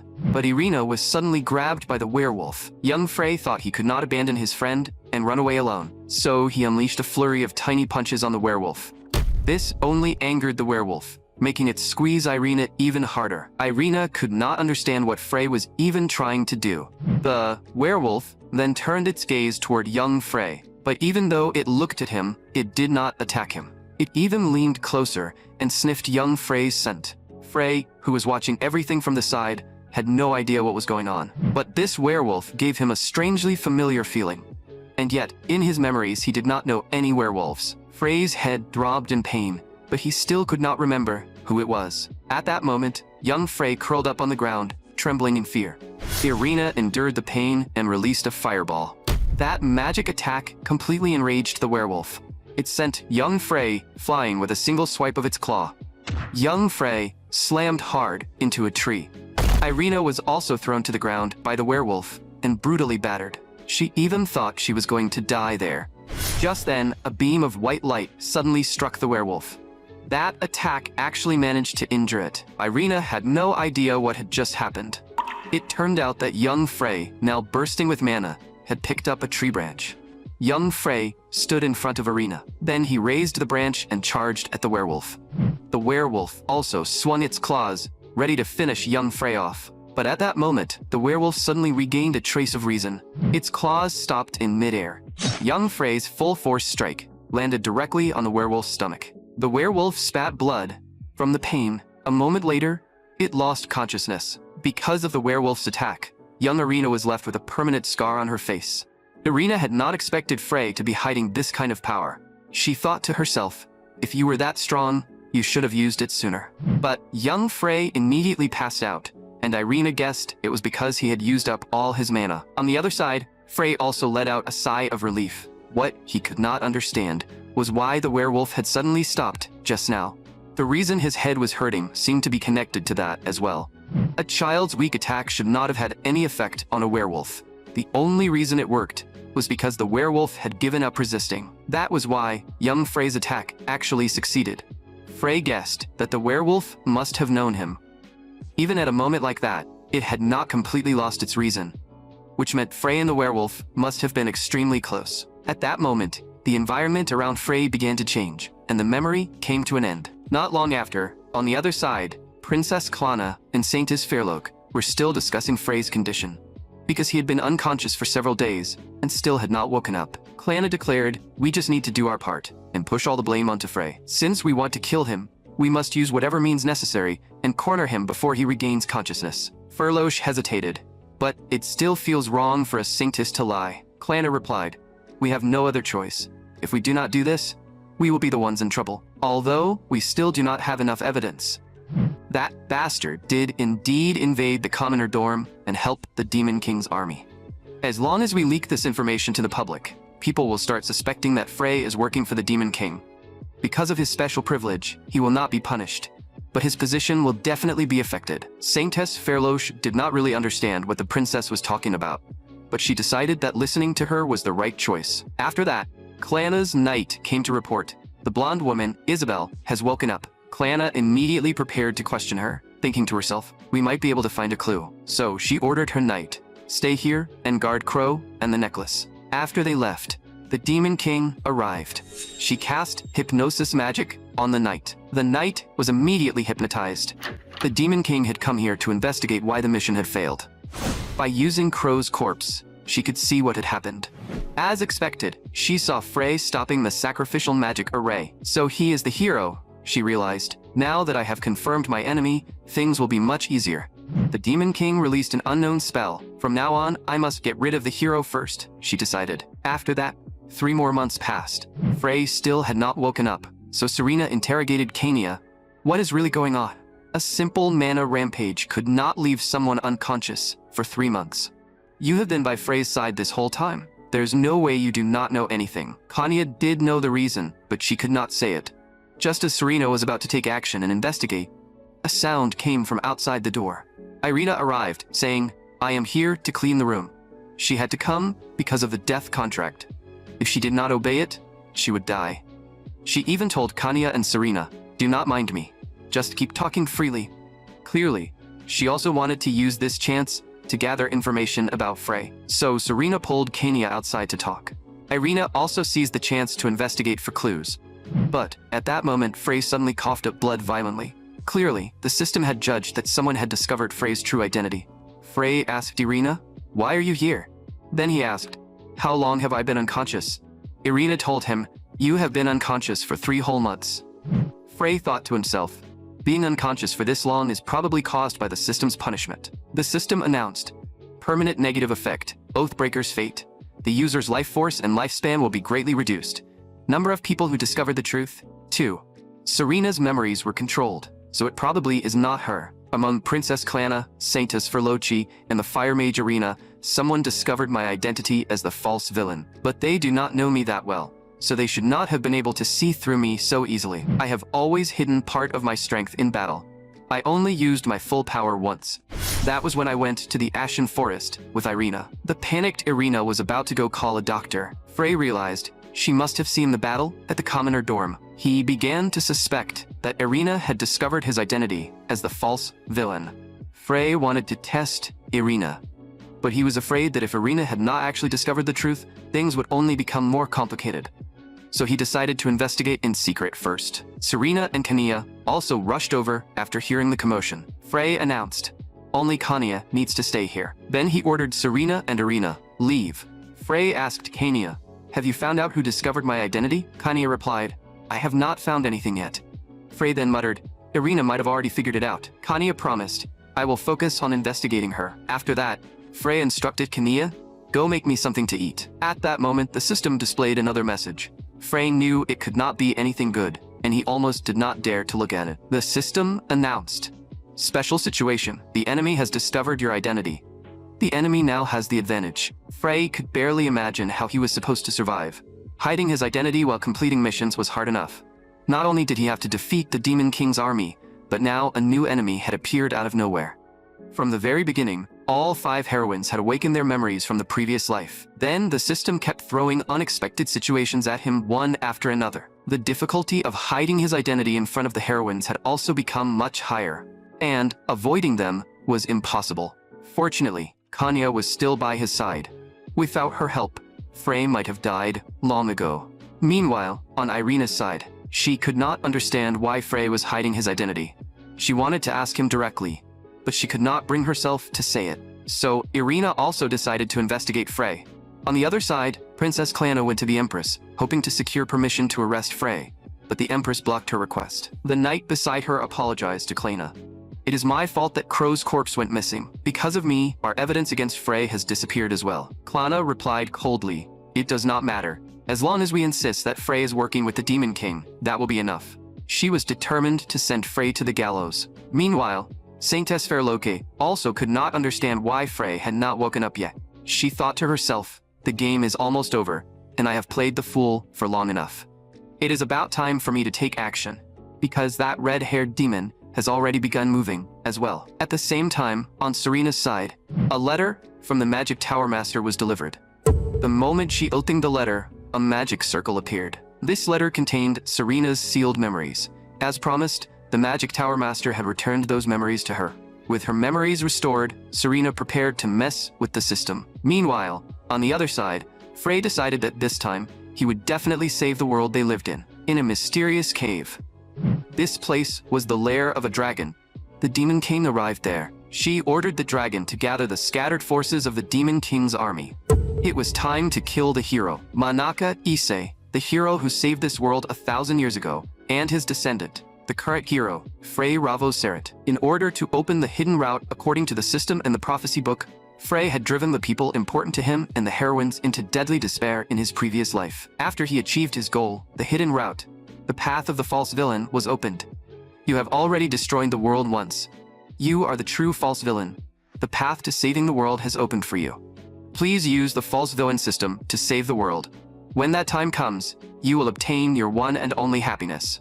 Just as those words stated, Frey deliberately did trashy things, because on the worst route, the only way to avoid sacrificing anyone was for him to become trash himself. That was the only method, all for the sake of creating a future where everyone could live happily. But the problem was that all 5 heroines had recovered their memories from the previous life, so they definitely remembered every evil thing Frey had done back then. In other words, he was completely doomed. And so, while dodging the attacks of the heroines, Frey went through countless hardships and finally completed the first main quest, the Commoner Dorm attack case. But the moment he woke up, the system gave him another mission like this. Damn system, could it not even give him a moment to rest? Fine, then let's see who has the last laugh. Even if he had to risk everything, Frey would never give up. A few hours earlier, at the Sun God Church, Ferloche warned Frey, Did I not just tell you? If you do a half-hearted job, I will never let you off. Frey replied, Is that so? Good. Then you better stare at me with those burning eyes until I get so excited that I can't do anything. Ferlosh snapped. There you go again with those vulgar comments.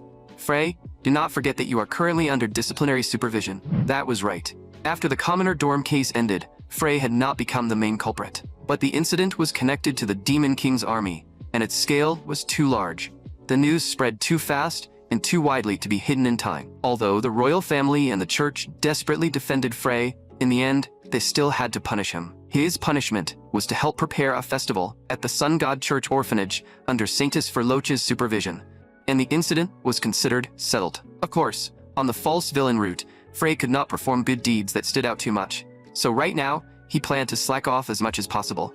But even if Ferloch was here to monitor him, she was following him way too closely. Frey finally spoke up. Hey, Ferloch, besides watching me, do you not have anything else to do?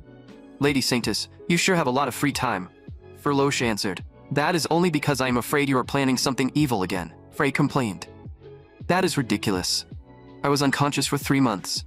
After dragging me here, you could at least give me some time to act before suspecting me, right? Ferloch accidentally said, because there seems to be something in the church basement. Recently, something suspicious has been happening in the church basement, and it should be connected to the Demon King's army. And Frey. But the moment she said it, she realized she had made a mistake. Ferloch quickly said, No, please forget what I just said. Forget it right now. Meanwhile, Frey thought, the church basement? I never went there in the previous life. Could this be another variable? The system announced. Important story event. A terrifying conspiracy is brewing in the basement of the Sun God Church. Witness the conspiracy with Ferloch and destroy this evil plan. Success will increase the awakening level of the hero weapon. Failure will result in Ferloch's death. Frey stared at the message in shock. What is this? This mission was never in the prophecy book. If failure means Ferloch will die, and the system directly writes death, then this is basically forcing me to do the mission. Do I not even have the option to refuse? Come to think of it, did something like this really happen in the previous life?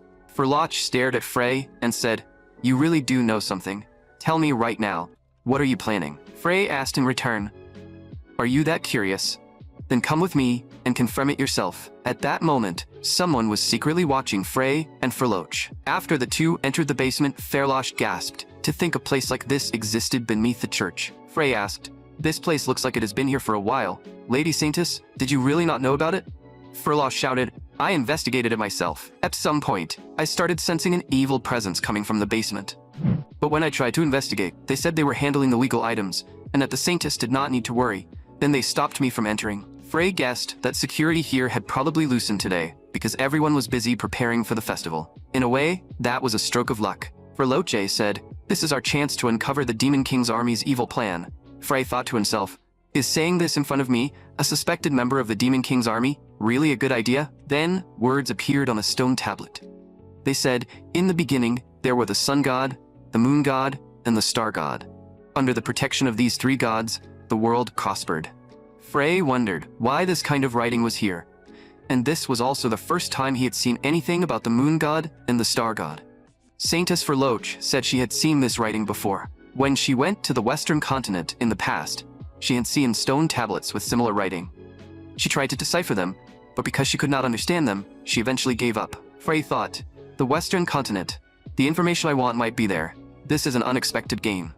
Then they found a door ahead. This seemed to be the end of the corridor. But the lock on the door had multiple layers of magic on it, including no entry, reinforcement, interference, and notification spells. Every troublesome spell had been used. A seal of this level would be impossible for even 10 mages to break. But Ferloch simply raised her fist. With one punch, she opened the door. Frey was completely stunned. Ferloch asked if he had something to say. Frey quickly replied, No, nothing at all. And, just like that, Frey and Ferloch smoothly entered the room. The space inside was enormous, far larger than the corridor suggested. There was actually a place this big beneath the church. Ferloch suddenly pointed ahead and told Frey, Look, what is that? It looked like the undead. And there were countless undead packed together. But why would such evil, undead creatures exist beneath the holy sanctuary? Frey realized that the aura coming from them was mixed with the aura of the sun and black magic. These were undead holy knights, made from the corpses of holy knights. But for what purpose had they made so many of them? Then, Ferloche seemed to notice something. The two looked up and saw a massive magic array above them. Why was something like that here? This sacrificial magic array was several times larger than the one at the commoner dorm. Undead guarding this place, and a huge sacrificial magic array. Frey suddenly realized what was above them. He suddenly started laughing coldly. So you finally saw it with your own eyes, just like you wanted. Ferloche did not understand what had gotten into him. Frey continued. You actually followed me here. You are far too naive. Ferloche immediately questioned him. What are you trying to do? If you dare try anything, I will use the sun god's protection. Frey cut her off. Your sun god's protection can only be used once a day, right? So what will you do now? You already used it when you broke that door. You have lost the means to stop me. Now I can finally reveal my plan. What do you think is above this sacrificial magic array? After Frey's reminder, Ferloche began to think. Soon, she also remembered what was above them. Above them was the place that housed orphans, the Sun God Church Orphanage. When the festival reaches its peak, this magic array will be activated, and all the humans above will be sacrificed to the Demon King. Ferloche immediately tried to run, shouting, You piece of trash, I will never let you have your way. Frey said, You made the right choice by leaving early. If you were any slower, everyone left above would disappear and become prey. As he watched Ferloche leave, Frey let out a long sigh. If it was Ferloche, she should find a way to disperse the crowd. Then he walked toward the skeleton horde. Handling this was going to be difficult. He had to preserve his villain image while also saving everyone, and this was the only way. At that moment, the undead archers had already drawn their bows, ready to fire. Countless arrows shot toward Frey. He thought to himself, since no one is watching right now, I might as well act like the hero again, for the first time in a long while, even if it is only this once. Frey began clearing out the undead, all by himself. He had already taken down so many of them, but why does it feel endless? He wondered. These monsters almost give the illusion that the more I kill, the more they appear. To think having two punishments stacked together would be this terrifying. I cannot drag this out any longer. I have to end it quickly. Frey gathered all the mana in his body. Then he threw himself straight into battle. At that moment, someone was watching everything. It was the fire mage Irina. Her previous guess had been right after all. This went back to 1 month ago. Back when she was with Rena in the Ashen Forest, she had found this stone. It was faint, but it was definitely the same star mana as Frey's. So, Rena's true identity really was Frey. But that only makes things even harder to explain. She thought, he cursed me, yet he protected me here. What is Frey even thinking? Why does he deliberately do evil things? And why does he do things like this, where no one can see? By now, Frey was locked in a difficult battle. These undead were slow, but their strength was overwhelming. If his body were fine, things would not have gotten this bad. But if he kept pushing himself, he would definitely collapse from exhaustion. As he continued killing them, the number of undead gradually decreased. If he kept taking them down in order, there should be no problem. But then, a powerful surge of mana appeared behind him. What are those huge things? Frey thought. They look like undead priests. The magic array began glowing red and absorbing mana. Has the sacrificial magic array been activated? Frey knew he had to stop it. They are trying to forcibly activate the array. So he had no choice but to charge toward the two undead priests. But at that moment, something went wrong with Frey's body again. Even so, he still forced himself to rush toward the two undead creatures. With one slash, he cut them down. After that slash, Frey was completely exhausted. The sacrificial magic array finally stopped operating. Thankfully, the disaster had been stopped. At the very least, the orphanage was safe now. Frey collapsed from exhaustion. The remaining undead immediately charged toward him, just as Frey was about to be killed by them. Irina used a fire scroll to stop them. 2 streams of flame shot out from her hands. They quickly set the undead creatures on fire. She hurriedly called out to Frey, "Wake up, please wake up." But when she tried to lift him, she found that he was too heavy, and she could not move him at all. At that moment, the undead charged again. The flames from the scroll had gone out far too quickly, and that had been her last attack scroll. Irina quickly checked her waist again. The only thing she had left was 1 scroll, and it was something she had received as a bonus when she bought supplies earlier. The seller had told her, "Since you bought so much, I will throw in 1 attack scroll for free." Now, the only scroll left was that free one. She could only hope this attack scroll would actually be useful. But when she used the scroll, a magic circle suddenly appeared on the ground. Irina immediately realized something was wrong. This is not attack magic at all. Just as the undead closed in, a flash of light appeared, and the two of them vanished. At the same time, in a certain forest, Irina had no idea what had just happened. She quickly checked whether Frey was still alive. She thought to herself, what exactly did that merchant give me? The scroll clearly said attack magic. There's no way a scroll seller could mistake an attack scroll for a teleportation scroll. Once I get back, I am definitely going to settle the score with him. Where is this place? It cannot be the Asham Forest again, right? Irina felt that this place was extremely familiar. This was the secret base she and young Frey had made long ago. That means this should be the forest near the Sarit family estate. So this is definitely not a coincidence, she deduced. Someone is deliberately trying to connect me and Frey is the key to every mystery. Irina took out a bottle of potion. It seems I have no choice but to make Frey confess the truth himself.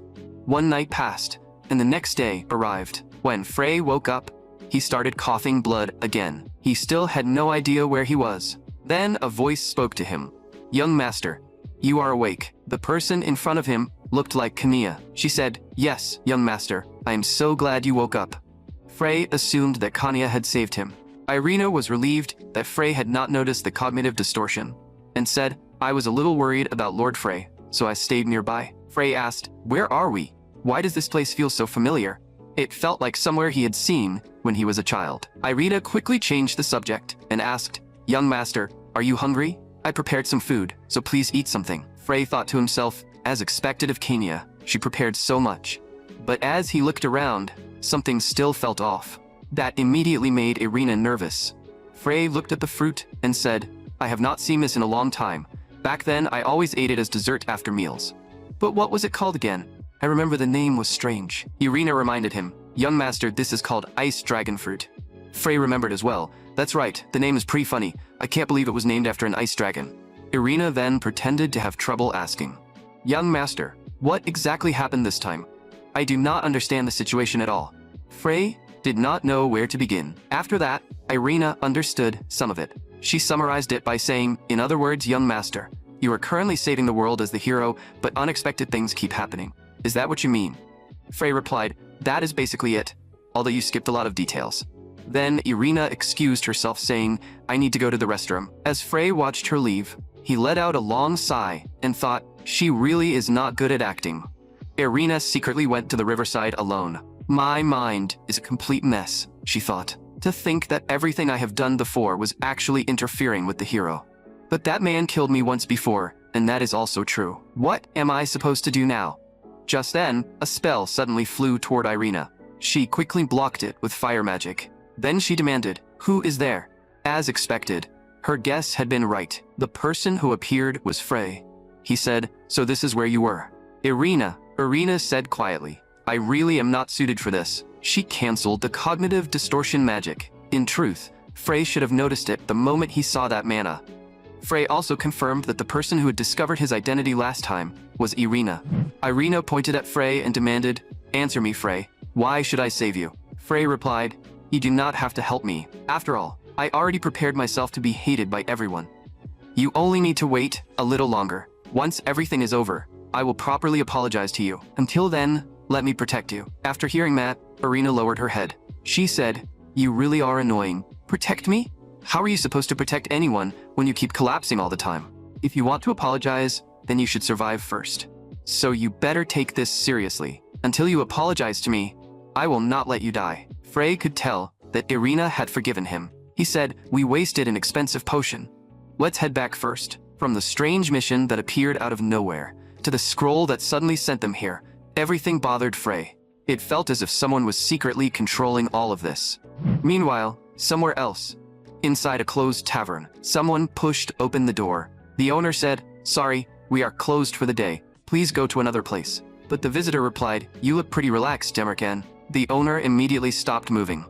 So this was not an ordinary customer. If you know my identity, then you did not come here just to say hello, did you? Demerkan said. After saying that, Demirkan gathered his mana and prepared to strike. First, I will cut off your limbs. Then I will interrogate you slowly, he decided. Countless attacks stabbed toward the person in front of him, but with only a snap of the visitor's fingers, Demirkan's attacks were shattered instantly. Demirkan still had no idea what had happened.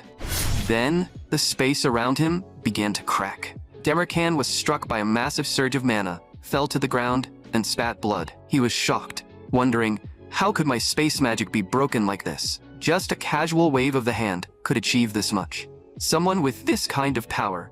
Could it be the Demon King? Are you truly the Demon King?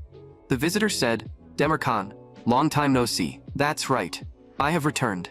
This is the resurrection of the Demon Lord. On the other side, Frey woke up from his sleep. Kanya asked, Young master, did you sleep well last night? Frey replied, Kanya, long time no see. I slept well. I did not have any nightmares last night. It has been a long time since I slept this well. Maybe it is because I passed the trial. Kanya said, That is wonderful. If anything is wrong, you can come to me anytime. After all, I am. At that moment, Irina pushed open the door. Irina continued, Not the only person who understands you, but still a loyal confidant. While we were gone, things outside seemed to have turned into a mess. But as usual, this time there is no major problem either. Kanya and Irina seemed to have talked quite a bit. They seemed to be getting along pretty well. Through Irina, Frey learned several things. The biggest problem right now was Klana. She had already started suspecting whether Kanya had truly switched sides, so she had refused to reveal too much information from the start. After the Commoner Dorm incident, she wanted to kill Frey even sooner. Irina added, she even teamed up with the elders of the Moonlight family. Frey asked in surprise, with those old foxes? She is now trying every possible way to assassinate you. The Council of Elders was a place even Serena could not recklessly act against. What were they supposed to do now? Frey stated, For now, we should focus entirely on the main quest. The next act is liberating the slave market. From this moment on, the Demon King's army will officially begin its offensive. The prophecy book also states this is the time it will happen. Not only did they need a battle plan, but they also had to avoid assassination attempts. Just thinking about it was already exhausting. They had to make full preparations while the early part of the vacation was still relatively peaceful. Not long after, at the academy, Isol announced that a special exam would be held during the vacation. The moment Frey heard that, he froze. He had no idea what was going on. Had the exams not already ended? Isol explained that because someone had been throwing money around and bribing people everywhere, the scores had completely lost their meaning. That was why they had decided to hold this special makeup exam. Frey was shocked. How is that possible? Were the failed students not already decided? Even if you are a teacher, this is overstepping your authority. At that moment, Klana told everyone to be quiet. She said this was an order from the royal family, and the teacher was simply following orders. Anyone dissatisfied could speak up right now. The royal family was actually supporting a fair and proper exam. Frey immediately realized this was Klana's idea. It seemed she had a reliable supporter by her side. This exam would be a castle defense battle centered around representatives. Each team had to protect its representative until the exam ended. The representatives would be chosen by vote. The nobles and commoners would now choose the representatives they supported. Frey knew the commoners would definitely choose Klana, but he was not sure about the nobles. Unless they were idiots, no one should choose Frey, since he was constantly being connected to the Demon King's army. The result was obvious. Frey and Klana became the representatives of the nobles and commoners. Frey cursed inwardly.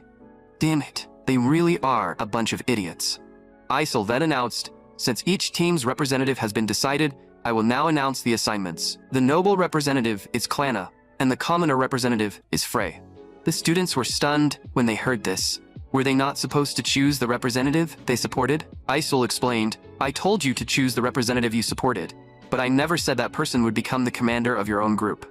Each team will decide how to defend on its own. For reference, the representative of the winning team will gain the right to expel students for this school year. Frey cursed. Of all things, that power had been given to Klana. The most basic condition for Frey to clear this world was maintaining his student status. So he absolutely could not lose this match. In other words, these people, he had to bring all of them to the Serret estate. From the very start, this castle defense battle was completely unfavorable.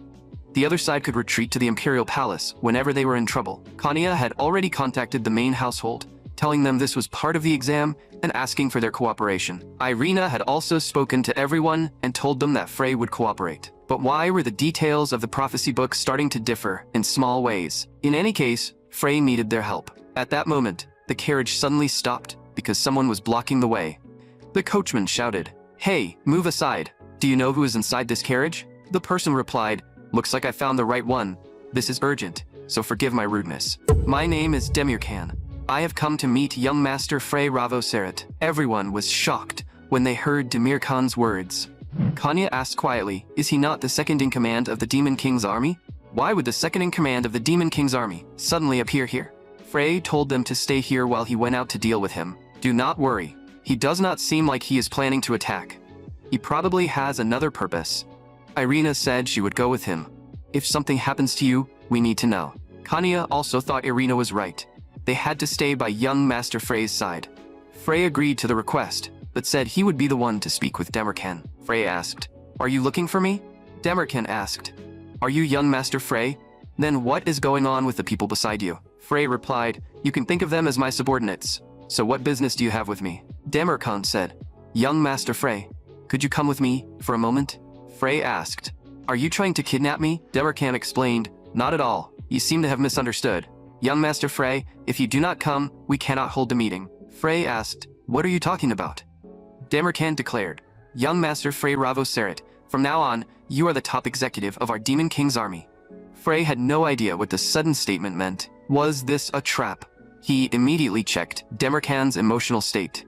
Trust, reliability, and expectation. This guy was actually serious. Although Frey did not know the details behind it, Demirkan truly intended to take him to a meeting. This was a perfect chance to learn the Demon King's army's combat strength. Even if it was a trap, he absolutely could not miss it. Frey said, Irina, Kanya, take everyone else back to the estate first. The two of them seemed like they wanted to say something, but Frey cut them off. Trust me, this might actually be an opportunity. Kanya reminded him, if something goes wrong, you must run immediately. Irina added, I will handle explaining things to everyone, since he had left all the troublesome matters to them. It was time to go. Demirkan said, I like how cooperative you are. Then, let us depart. It may make you a little dizzy. After that, the two vanished from the spot, leaving only the red glow of the magic circle behind. Kanya and Irina could only watch as Frey and Demirkan disappeared. At that moment, in another place, the executives of the Demon King's army were gathered there, and all of them looked terrifying. Frey had been brought to this place. The demons began whispering, a human. They really brought a human here. Frey thought to himself, I cannot understand what the Demon King is thinking at all. Demirkan said, Frey, this is your seat. Frey asked, is this really the right seat? Demirkan answered, yes, it is correct. From now on, you are the second in command, just like me. Frey said, is this really okay? Being given such a high position so suddenly is honestly a little overwhelming. Demirkan replied, this was all the Demon King's will. We are merely following that person's orders. Frey checked Demirkan's emotional state and found confidence, generosity, and excitement. Is this really a decision made by the Demon King? He wondered. Still, this is actually a good thing. It is much better than being placed in some awkward position, and I will be able to gather more information. At that moment, a voice came from behind Frey. Wait. A demon stepped forward. We here, absolutely cannot accept this decision. Demirkan, you are not the Demon King. Yet you have been making us obey you. I have tolerated that until now, but now you expect me to believe that the Demon King made such an absurd decision? Not only is he human, but he is also this weak. I absolutely cannot accept him standing above me. Kid, pick up your weapon. I am going to crush your body. Frey asked, are objections allowed? Demirkan explained, the Demon King's army follows a strength-first rule. Anyone who believes they are strong enough can challenge their superior at any time. Is this not the perfect opportunity? It will prove that the Demon King's decision was correct. In this atmosphere, there was no way to continue the meeting anyway, so Demirkan snapped his fingers.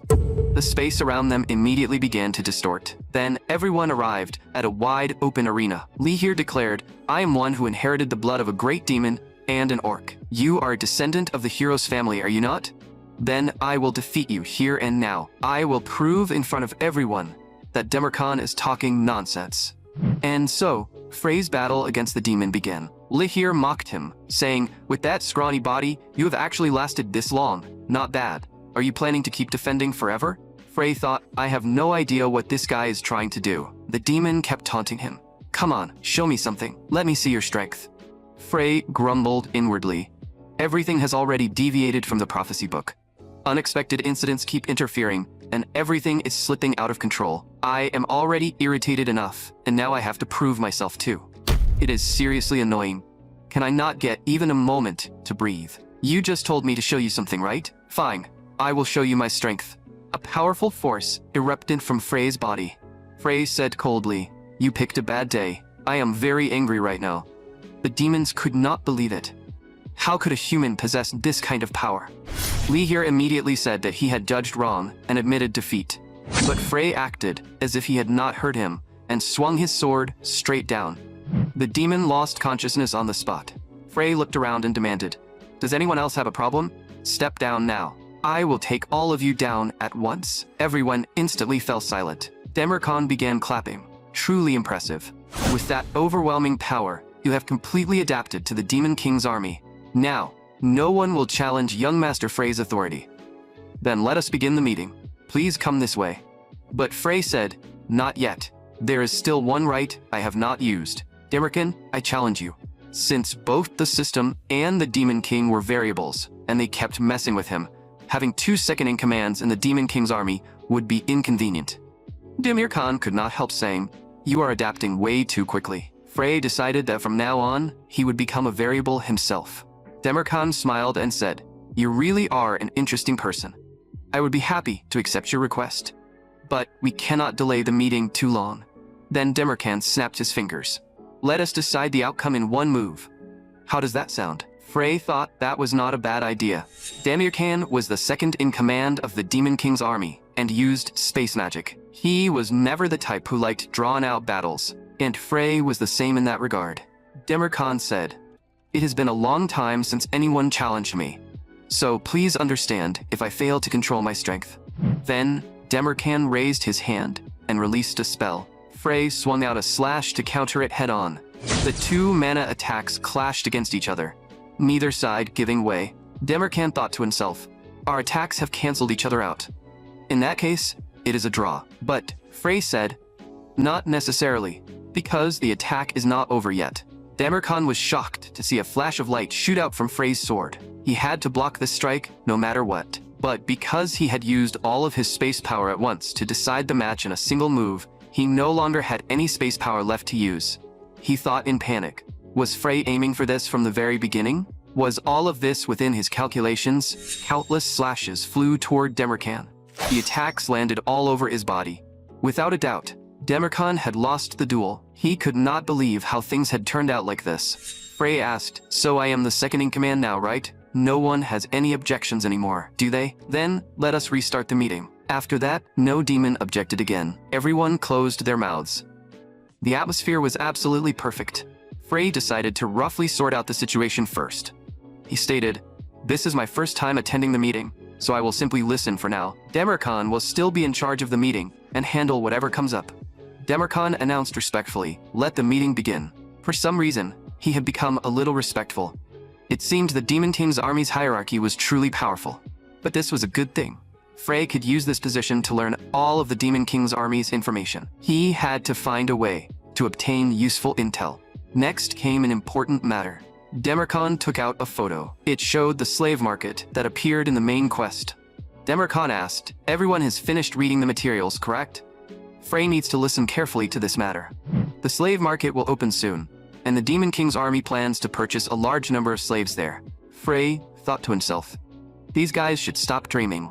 From now on, I will devour these demons one bite at a time." Meanwhile, on the other side, Irina asked Kanya, "Where is Frey?" Kanya replied, "It is fine.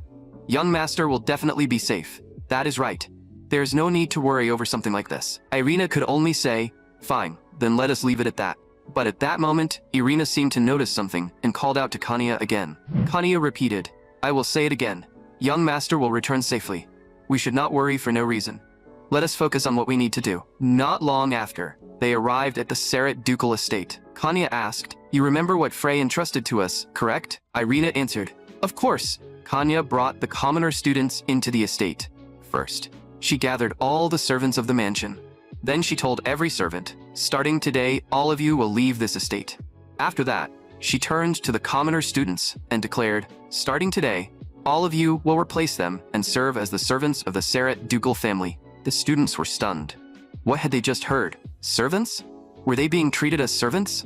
Everyone was confused about what was going on. Kanya ordered them, "Stop talking nonsense. Change into the prepared clothes and start working immediately."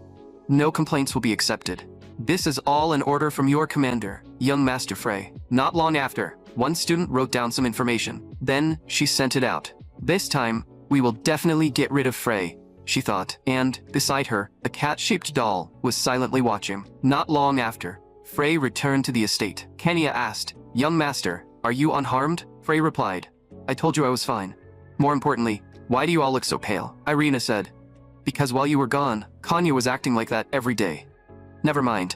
What happened with the Demon King's army?" Frey answered, "Somehow, I became the second in command." Irina questioned him, "What exactly did you do? How did things turn out like that?" Frey told her, "Do not worry. I will explain the details soon. I also use this chance to give the Demon King's army orders that are favorable to us. They will attack the Moonlight family's Council of Elders on my behalf." Even Irina thought this was actually a pretty good plan. Frey then asked Kanya, "How did the task I gave you earlier go?" Kanya replied, "Young master, while you were away, I completed everything you ordered, just as you predicted." There was indeed a spy planted by Princess Klana among the commoner students. Frey said, "As expected, Klana would never just do nothing. Who is the spy?" Kanya answered, "A student named Eris." Frey nodded. "I see. Understood." He was about to tell them the information he had heard during the meeting.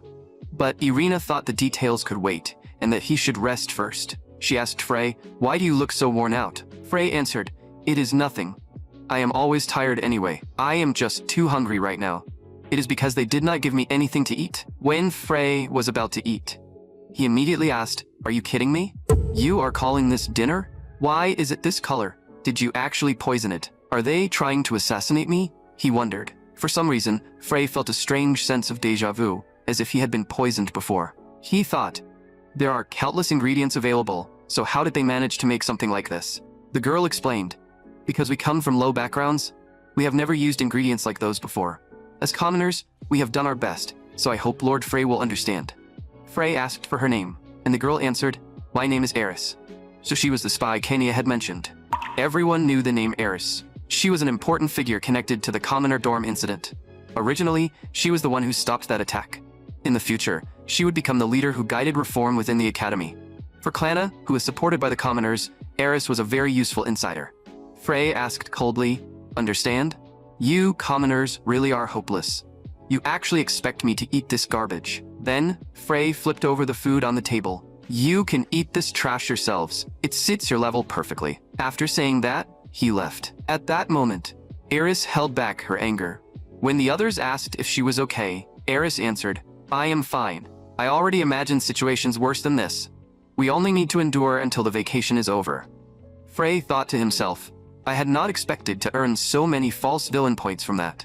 It seems I need to find more chances to earn more." 6 days have passed since the castle defense battle began. Is Klana still not planning to make a move? I have already arranged for the Demon King's army to handle the Moonlight family's Council of Elders, but they still cannot move yet and have to wait for another opportunity. Then he heard sounds of fighting coming from the estate. Has Klana finally started her sneak attack? He wondered. When Frey went inside, he found unconscious students. Are the people inside safe?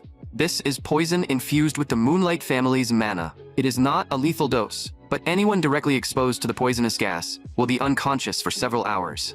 Neutralizing the poison with star mana will be exhausting, but I have no other choice. After entering, Frey discovered that everyone had been poisoned. Then, he heard a sound near the entrance. Someone was coming this way. A masked person arrived. Frey struck him from behind. The person was knocked unconscious on the spot. Frey deduced, "It seems he's from the Moonlight family's Council of Elders." This might not be a castle defense battle at all, but Klana's personal show. At that moment, Frey came up with a good idea. Looking at the outfit, he thought, the size seems just right. The man in black returned and told his allies, "There is nothing inside, only someone who has not been deeply poisoned, moving a little. We have wasted enough time, so we need to hurry up." But the man in black was actually Frey in disguise. Fortunately, they had not noticed. He thought, now I just have to follow the plan, figure out why they came here, and then question this man about the Council of Elders and Klana's plan. Meanwhile, on the other side, Saintis Fairloak was unconscious from the poison. Eris reassured the other students. "Do not worry, she only passed out. Hiding her in the hallway or a room right now will actually be safer, since most people have already escaped. Besides the Saintis, many others have also collapsed. With just the few of us, there is no way we can carry everyone out. The only thing we can do now is get outside and seek help. Eris thought to herself, someone like Frey deserves to die. But the other students have been dragged into this as well. This is completely different from what was agreed upon. And the timing of the attack does not match what I agreed on with the princess. Did the Council of Elders change the plan on their own? But now is not the time to think about that. I have to get as many people out safely as possible. Even if it is only one person, I must make sure they escape alive. Meanwhile, outside, a masked man asked, "Is everyone here? Our target is Frey. It does not matter what happens to anyone else. If your identity is discovered, or if someone gives the signal that the target can be killed, everyone is to begin the operation immediately." Frey, who was hiding among the men in black, thought to himself, I have to move faster. The mana reaction seems to be very close. I am almost there. It is just ahead. The air inside is fairly clean. This is the source where someone is using mana to resist the poisonous gas. Frey pulled open the curtain and found 3 students hiding there. Frey signaled for them. Do not make a sound. The man in black beside him asked, "Is there something over there?" Frey replied, "It looks like a secret passage." Hearing that, the man in black immediately went over to check. When the man in black went to inspect it, Frey took him down with a single strike. Then he told the hiding students, "Follow me and leave this place quietly." Not long after, Frey brought them out of the estate. The students wondered, why is this person helping us? At that moment, the communication device on Frey's clothes made a sound. A voice came through. Change of operation. Some of our people have lost contact. It seems some students have started resisting. Frey realized he had been discovered. It looks like I need to speed up the plan, he thought. Then the communication device transmitted an urgent message from headquarters. The Council of Elders has been attacked by demons. Frey knew that his plan had succeeded. The other side immediately ordered, cancel the current operation and switch to the backup plan. Burn down the estate. But at that moment, the communication suddenly cut off. That was because the fire mage Irina had made her move. She said coldly, "I will not let you do that." Irina told everyone, "If we go down from here, we will reach the first floor. Hurry, everyone. Keep going." But just as they got out, they ran into the masked Frey. They thought another battle was about to begin. But Frey released the hero's unique mana. Irina immediately realized that this presence belonged to Frey. So the two did not fight and split up instead. The student did not understand what had just happened. Why did that man in black run away after seeing us? Irina told her, "He probably has something more important to do.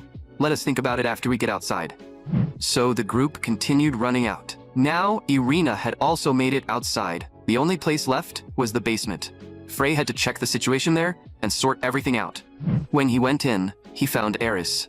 Eris said, "Please let her go. As promised, I will take full responsibility, so please do not hurt the other students." It seemed this spy was not working for Klana, but had been directly ordered by the Council of Elders. Frey told them, "Do not get caught and get out of here immediately." Then he asked if there was anyone else down below. Before leaving, Eris reminded him, "There are unconscious students in the underground storage room. I know my request is shameless, but please do not hurt them." Frey told her, "I will keep what you said in mind. Now go." Right now, just neutralizing the poison with mana was already exhausting. During the Demon King's army meeting earlier, he had overused his strength to enforce discipline, leaving behind plenty of after effects. But there was no time left, so he had to move quickly. At that moment, a throwing dagger suddenly flew toward him. The other person asked, "You are not one of the council's people, are you? Who exactly are you?" Frey had not expected to run into the team leader here of all places. The man said coldly, "Looks like you have no intention of answering. But that is fine. I can tear you to pieces and leave only your mouth intact." Frey replied, "Do not make me laugh. The one getting torn to pieces should be you. You hurt innocent students and turned this place into a complete mess." Frey swung his sword at him, but the leader of the men in black was already prepared. Another blade came flying toward Frey. There were actually more men in black. Was this an ambush from the very beginning? Frey thought. Frey detected about 3 of them. Things have become more troublesome than I expected. 2 men in black attacked Frey at the same time. Frey could only barely block their attacks. One of the men in black had already stabbed Frey in the leg. Once Frey reacted, he kicked the man away. But where is the remaining one? The next moment, another man in black suddenly stabbed through Frey's abdomen. The man in black thought it was over, but a surge of mana burst out from Frey's body. Frey had actually grabbed the blade that pierced through his body with his bare hand, leaving the man unable to move or pull away. The man realized he had to get away quickly. In the end, Frey finished him off with a single slash. Frey had originally planned to question them about the Council of Elders' plan, but thanks to the Demon Lord's army, that was no longer necessary, so he was about to change his